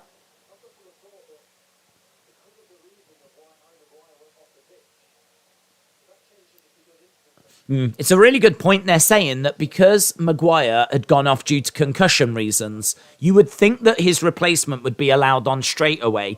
It's very interesting that it wasn't. It's very interesting that that person, Dyer, was having to come on as a normal sub. And the ball had to go out of play and all of this. England were momentarily disadvantaged there. Grealish has come on. So Grealish is on. Rashford is on. Foden is on. And Dyer is on as well. So Saka makes way. Sterling makes way. Mount makes way. Maguire makes way. Rashford, Foden, Grealish, Dyer. So there we go. Mount, Sterling, Saka, and Maguire. They all go off. Ball coming in. Rashford in the area. Rashford! Oh, it's 5! Rashford scores! Rashford scores! England lead. Marcus Rashford with one of his first touches. He's only just come on. Incredible. What a game. What a game. A 6-goal thriller. Look at this. Lovely ball there by Harry Kane in towards Marcus Rashford. And Rashford, as calm as you like. As calm as you like, slots it home. So, 70th minute he comes on for Saka. 71st minute he scores. Lovely finish. And he's in great form for Manchester United as well. Great form. Look at that. I'm running out of flipping room. I'm running out of room. Phil Foden is class, said David. Do you know what? I do actually even have confetti set up for if they scored. I haven't used it once. I'm using it now. Yeah! It's coming home. It's coming home. It's coming. Football's coming home. It's coming home. It's coming home. It's coming. Football's coming home. Come on. 5. 5. 5. Jesus. 5. I mean, honestly, if I'd slept, if I'd like slept in and woke up and someone went, did you hear the score? Iran 1. The next thing I'd be expecting is England 0. That's the next thing I'd be expecting. Did you hear the score? Iran 1. England 0. Is it 0? No, it's 5. It's 5. Oh, so good. Disgraceful, says David. It's coming home, mate. It's coming home. This result is coming home. Rashford, first World Cup goal. That is his first. And you know what? That is easy to forget, isn't it? It is easy to, forget that some of these players are scoring not only their first World Cup goals, but their first England goals. That was Jude Bellingham's first England goal. That was his first England goal. So just think of how much that's going to give them. Ball being played over to the right-hand side. Being chased after. Trippier trying to chase after it. Ball coming into Rashford chasing. This is what we needed. We needed these fresh legs. We needed this this hunger. The hunger had kind of slipped away in this half a bit. Ball being played forwards. They want to get Kane on the score sheet. I don't think it's the biggest problem if Kane doesn't score, because he has actually contributed with 2 assists. It wasn't Saka that got that one. It was Kane that got that one. 2 assists by Harry Kane. Certainly playing his part, even if he's not going to get on the score sheet. What a goal that was for Rashford, said Joe. Do you think it's possible if England doesn't win, you could fire Southgate? Weren't people asking for him to be gone? I don't think Southgate will be fired. I think that they've already given him a contract for the next Euros. So I think the only way we would part ways with him is if we go out in the group stage. And seemingly that doesn't look like it's going to happen. So I don't think he would be fired. Certainly if we don't win the World Cup. I mean, England have only ever won 1 World Cup. So I don't think you can put that expectation onto him that, win the World Cup or you're out of a job.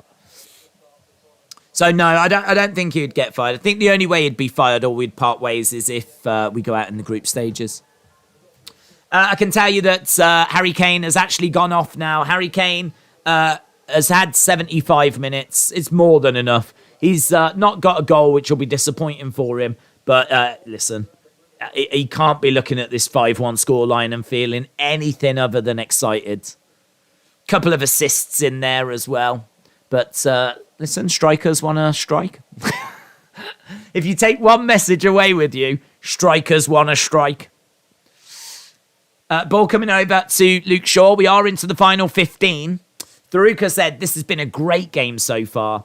Cal said, we got so far with him as our coach. It is true. It is true. And I tell you, England fans won't believe this because Southgate has been accused of being too defensively minded. And, England just do not score like 5 goals. This isn't what England do. Here's Iran, takes a shot and goes over. Taremi was being matched there by Dyer. That was good defensive work by Dyer, actually. Look, Dyer tracking with Taremi. He was right there with him. And no joy there for Taremi. I think the conversation goes... I think England looking irresistible up front, but the conversation goes on about Harry Maguire. Who is the captain for England? Harry Kane. Don't know who he gave the armband to now. I would imagine maybe Declan Rice. Maybe Declan Rice has got the armband. I don't know who he gave the armband to, but it is Harry Kane. Ball is being played into the middle. Declan Rice is West Ham's captain, so Rice would make sense. Here's Shaw. We are into the final 13 minutes of this one. It's been absolutely fantastic. Only downer is that we conceded that goal. That's the only downer. But irresistible going forward. And here's Phil Foden. The other positive is no one has got any injuries in this game. I mean, obviously, anything can happen. And Harry Kane walking off after getting that knock early. It's good to see him going off of his own accord. Here's Grealish. Grealish over to the right-hand side. Rashford in the middle. Bounces off the Iranian defender. England putting pressure on. Ball falls to Bellingham. Bellingham hooking it back in towards Foden. Foden looking lively. I mean, this will just give confidence throughout the whole team as well. Even those that aren't playing, like, they've sat and seen this performance. Plus also, because England are winning, you can kind of go out there and just play and not worry too much. I mean, obviously, we don't want to concede, but yeah, so good. Captain Kane on fantasy gets 14 points, said Tall Paul. AEW fan said, why is there so much controversy? There's just lots to talk about. Gay people are not really welcome in Qatar. It's not in their culture. So a lot of gay people don't feel safe going to this World Cup. As well as that, there's people that died making the stadiums. A lot of the working conditions were horrific. And there's conflicting reports as to how many people died. But there's just a lot of human rights issues that have kind of overshadowed, understandably so, the actual tournament itself. It's kind of nice in a way to just have sit back, watch the game, and just really focus on the football rather than the constant conversations around the politics. England, easily could have got distracted, and they haven't, and they've put in a wonderful performance. Did you hear that England, Germany, Netherlands won't wear the rainbow colours? What does support in sanctions mean? Well, it just means that if they were to wear it, I'm told that they was going to get booked. So if Harry Kane had worn that armband, he would have received a yellow card before a ball was even kicked. And who knows? I mean, that could have been made even worse in later stages. You know, if that hadn't have been a deterrent, then maybe they would have changed it to a red card. So he might have been sent off before the game even started. We are seeing the Iranian player just grimacing a little bit here. I don't know if this is a bit of cramp or whatever. 4 goals in this. Only 10 minutes to go. England should have the 3 points in the bag. Days with you doing the streams and WWE, do you see a lot of friends or are you busy? I'm busy, dudes. Busy. I mean, this is all day, every day, innit? All day, every day. It's gonna be an absolute festival. It's gonna be a celebration of football. I'm so excited to watch these games. This is not a chore or a concern. This is a delight. This is a treat. This is the greatest tournament in the world. And England have turned up. They've shown up. I was so worried. My prediction was 1-0 England. So I know I've swooned a lot. I know that I've kind of lost my mind over Bellingham and Saka, and, Sterling played well in this second half. First half, he was a bit absent, but got the goal right at the end. Kane with his link-up play. Worries and concerns about the defence, but I know I've swooned a lot, but oh my God, when you expect tight, nervy, 1-0, hard to break Iran down game, and then it ends up 5-1, completely did not predict that. There are people that are out there that think England are going to struggle to get out of this group because it is a tough group. This is not an easy group. Iran, I think, are 20th in the world.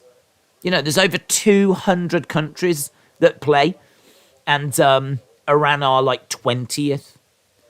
And they're the worst team in this group. USA, I think, 16th. Wales, I don't know where Wales are, actually, but they're in the top 20. In fact, where are Wales? Let's have a look. I don't know where Wales are. FIFA World Rankings. By the FIFA rankings, this is the toughest group. This is the toughest group on paper.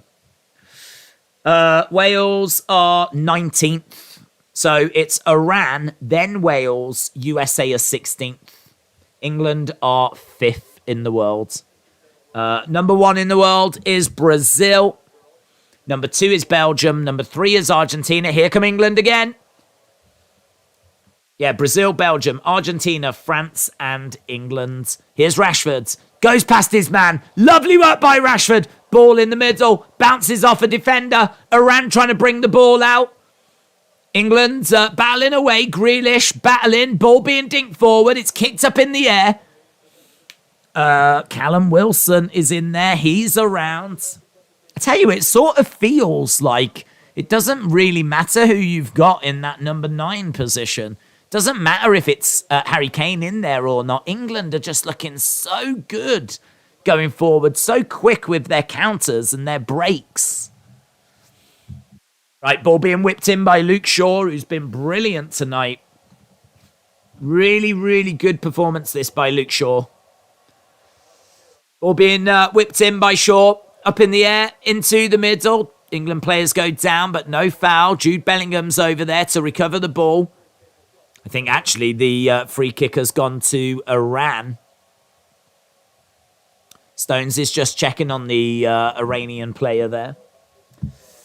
78% possession for England and 11 shots to 6. In the first half, it was 82%, 7 shots to 1. Second half, you can actually see that Iran kind of have come into it more. I don't know if England took their foot off the gas a little bit, but it's actually 5 shots each in that second half. Still 73% possession. England's expected goals in this second half was only 0.6. So they were only expected to get like a goal, maybe, in this second half. They've managed to get 2. In the first half, 0.8.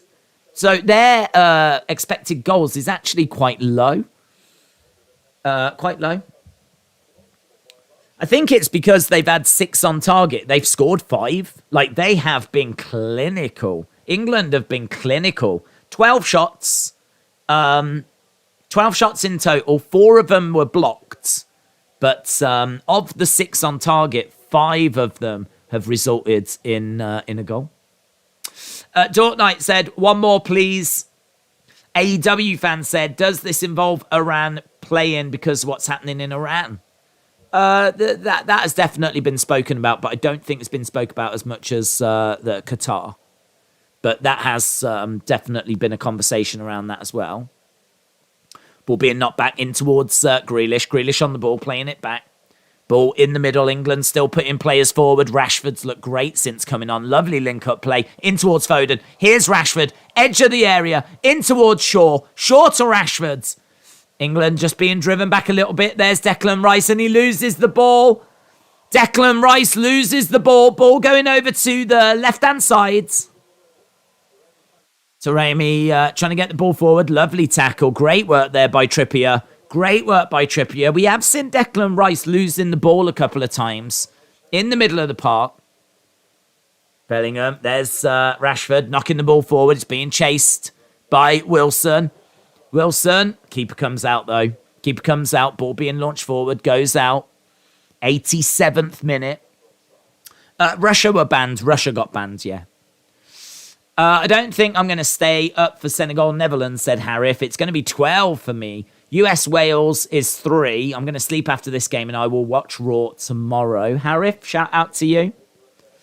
Where are Scotland, says Edward. Where are Scotland?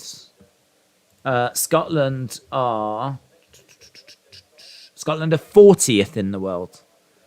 Just 1 place ahead of Canada, actually, according to the world rankings. 4 places ahead of Ecuador, who we saw last night. So, I mean, like, Scotland are in that conversation of being at a World Cup. Like, they are ranked, chasing forward, Grealish chasing after it. Just ahead of Norway, which is amazing when you think Norway have got Erling Haaland. So you're definitely in the conversation. Curious why Ukraine isn't involved. Would have been a heartwarming moment. They didn't qualify. They got knocked out. They were very close. It was going to be either them or Wales. They had to play each other. Winner went to the World Cup. And Wales won. Wales won the game, and so Ukraine got knocked out. So they were 1 game away. Really close. But Wales managed to beat them. And so Wales are here instead. First time Wales are here in 60-odd years. Ball just being passed around by England. Certainly feels like this is going to end 5-1. Walid said, who do you think can get an upset? So, it's hard to know who can get an upset because I don't really know how people are looking at the teams. I mean, for me, I really like Denmark, but I don't think that is controversial. I think a lot of people like Denmark. So I am definitely looking at Denmark. I'm looking at Switzerland. I'm looking at Serbia, looking at Uruguay. I think all of those teams are capable of providing some sort of upset, if you will. But yeah, those are the names that come to mind. I was just having a look to see what time the next stream is due to start. Is it meant to start at 3:30? 3:30. Here's England! England in the middle, Grealish! Oh, it's It's 6. Can you believe it? England breaking forwards just as we thought that was going to be it, and the shop would be shut. The shop is kept open. And one more goal is scored. Wonderful break by England. So Bellingham into the middle, and boom, it's scored by Grealish. It's Wilson, actually. Wilson in towards Grealish. Grealish is the one that scores. We're going to have to make this text smaller, aren't we? So, a goal for Grealish. And look at that. A little dance as well. A little dance. 90th minute. And an assist by Wilson.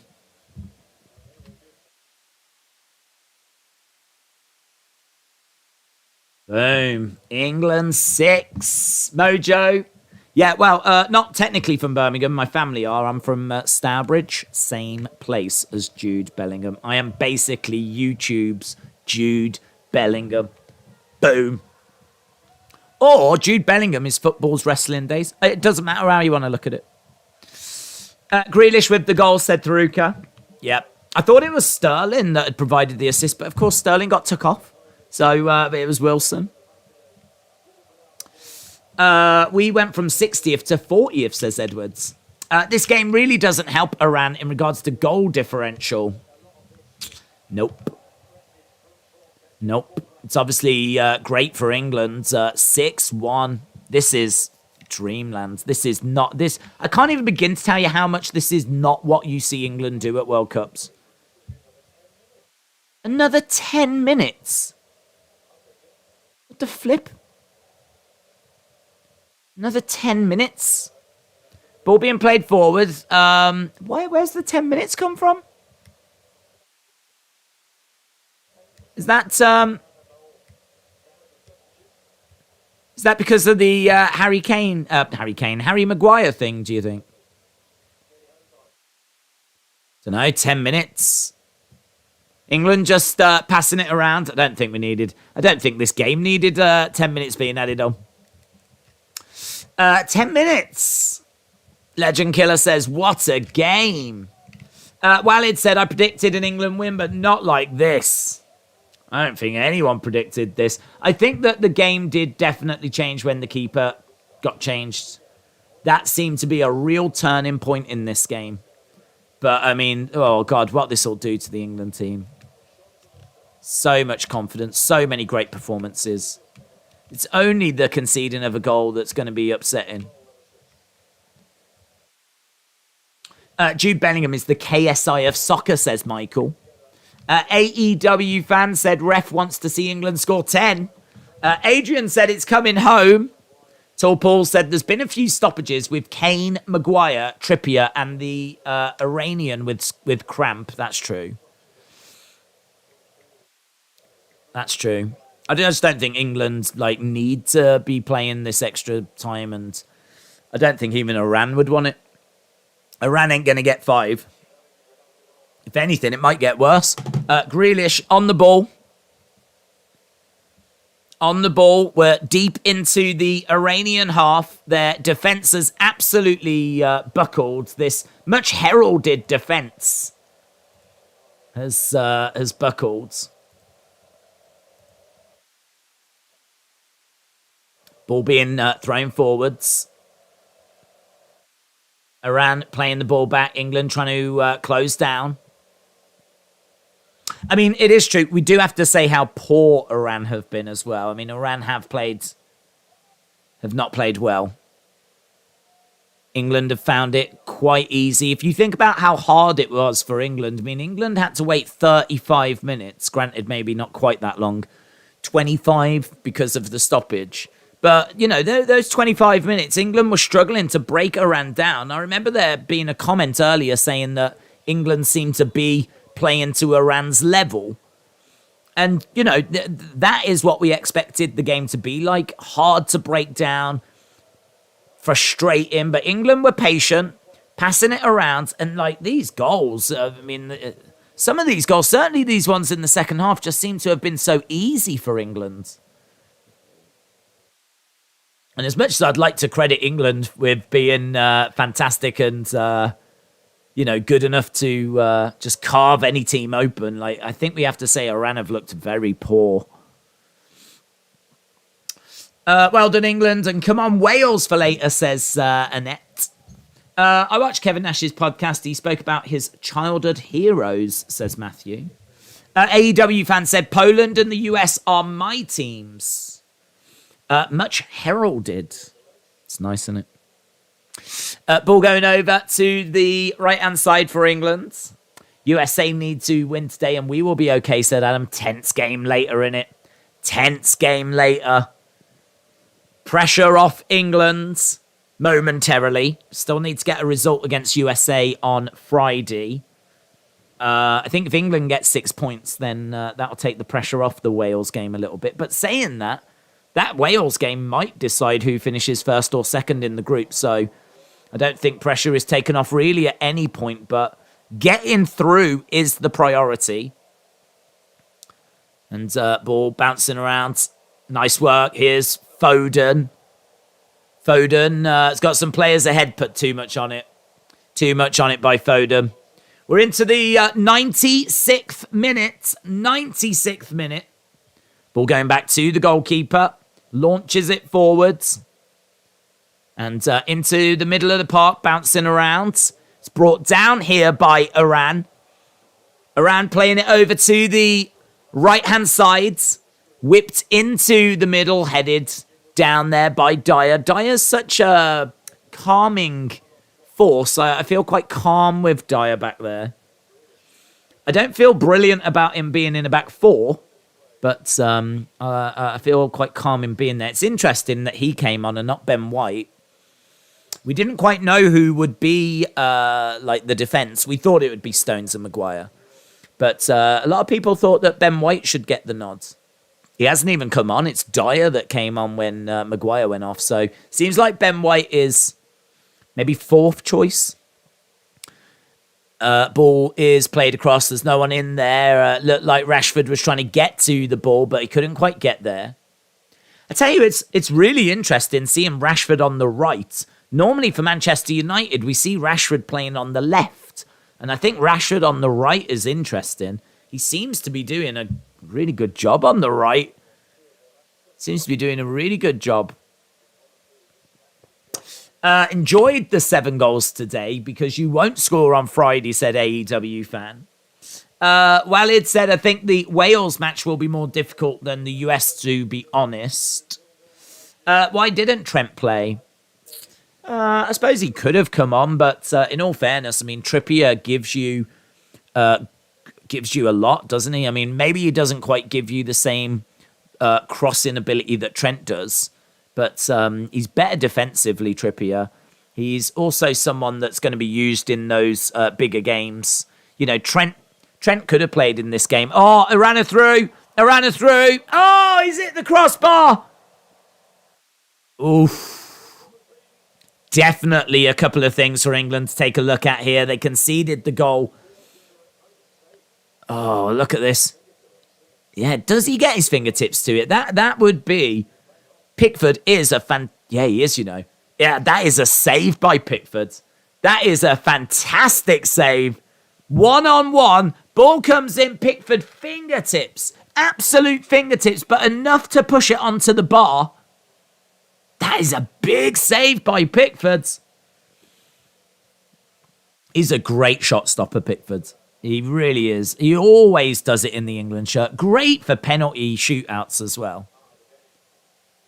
There we're just seeing Saka and Sterling sharing a few words. Sterling on the score sheet. Saka scoring twice. Iran looking for a goal here. They'd like to make it 6-2.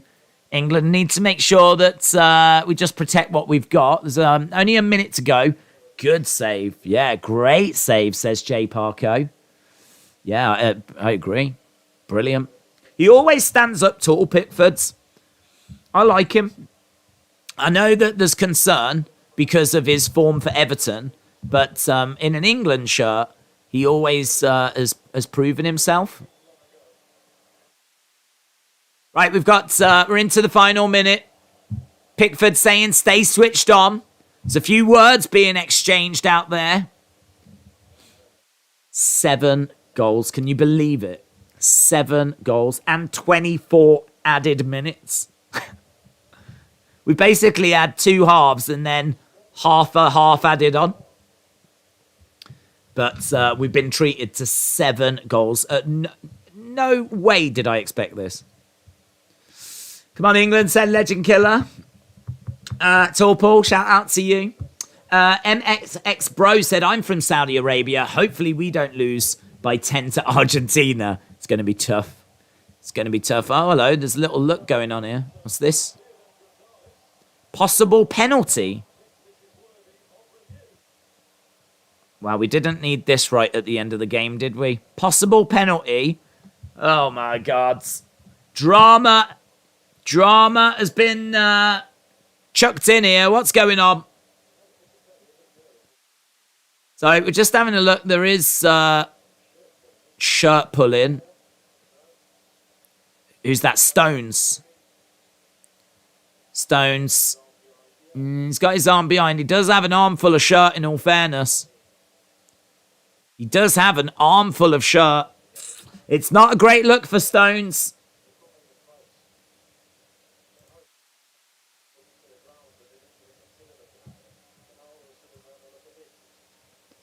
The commentator says that, you know,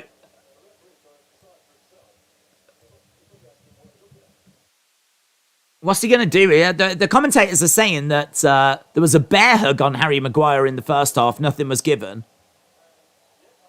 He's giving it. He's giving it. So, penalty here for Iran.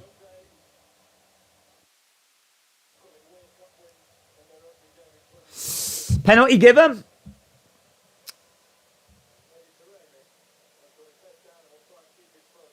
So, yeah, that's disappointing. But this is an opportunity for Pickford to make a save. I mean, thankfully, this isn't going to... could you imagine if this was going to decide the game? Could you imagine if England were ahead by flipping 1 and this penalty had been given? Seba, shout out to you. Right, Pickford's on the line. Pickford's on the line. The Iranian player is going to take this penalty. John Stones gave away the penalty. He was pulling on a shirt. Pulling the shirt of the Iranian. It didn't look good. But in all fairness, the ref did let go something similar in the first half. But whatever. Can Pickford make the save? I mean, even 6-2. England winning by 4.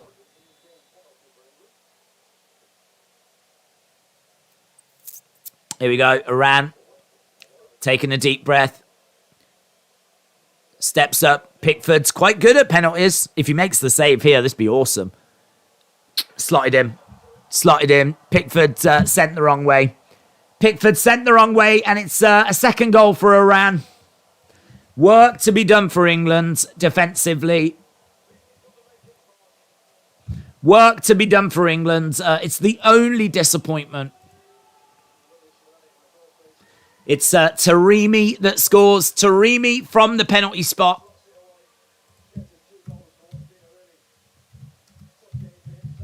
So Taremi in the 100th minute.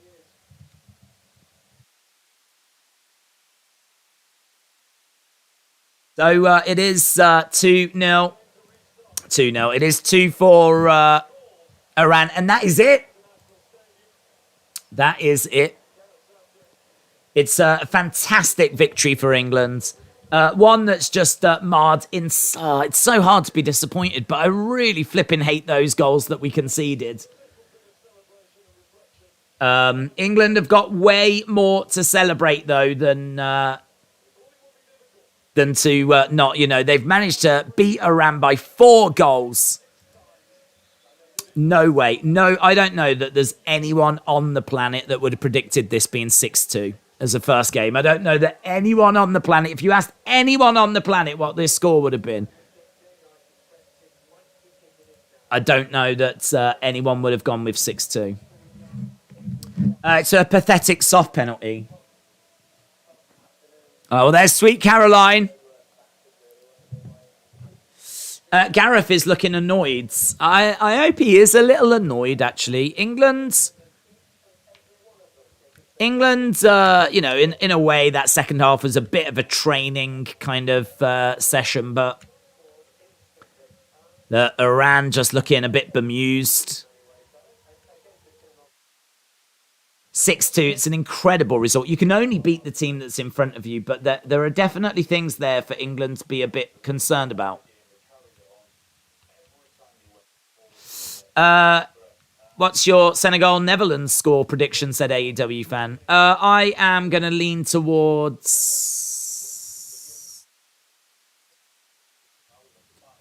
2-1. 2-1 Netherlands. Shearer says Bellingham is incredible. Yeah, they're just talking a lot about Bellingham here. Bellingham's getting the plaudits. Let's have a look and see how the players scored, shall we? Let's have a look and see how the England players finished. Jude Bellingham, 8.3. It's actually Bukayo Saka who did fantastic with his 2 goals. I feel like Bellingham was the better player, but Saka did get the 2 goals. I mean, is this going to be a bit of a problem for Wales? Is Iran going to want to bounce back after this defeat?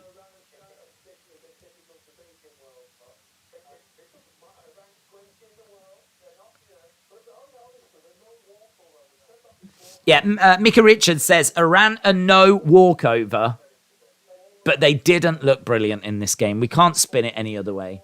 Trippier, 7.2. Maguire, 7.5 in the end. But I think he was at fault for that first goal.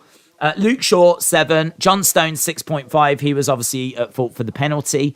Jude Bellingham, 8.3. Declan Rice, a 7. He did give the ball away a couple of times. The concern is the middle in it. The concern is Stones and Maguire. Stones should be all right. Silly, though, for him to grab a hold of the shirt like that.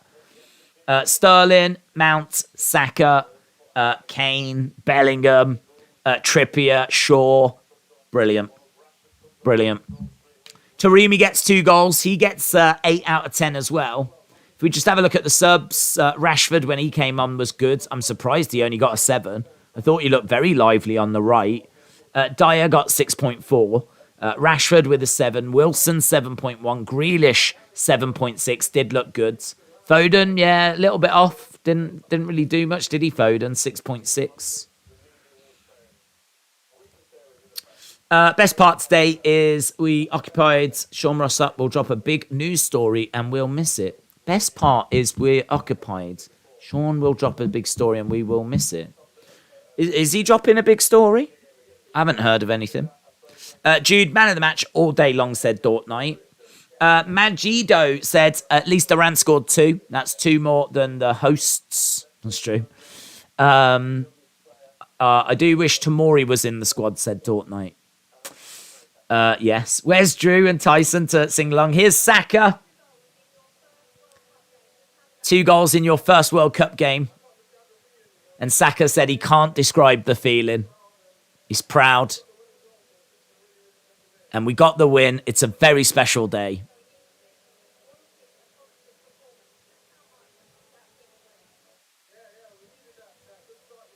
Saka said we needed that good start. We needed that positive performance. We showed everyone how much quality we've got.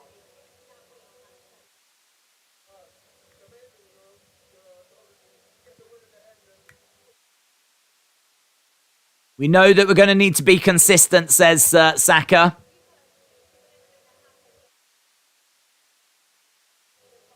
Bellingham and Saka were quality, says Mouldy Spoon. Still wondering why Gareth didn't get Tomori, says Waleed. He has actually made a couple of mistakes, Tomori. I mean, he looked really good last year, but I think this year there's been a couple of errors in there. He's unproven at international level. He hasn't really played for England's team too much. I mean, who knows what opportunities will come after the World Cup for him? The door is certainly not closed for Tomori.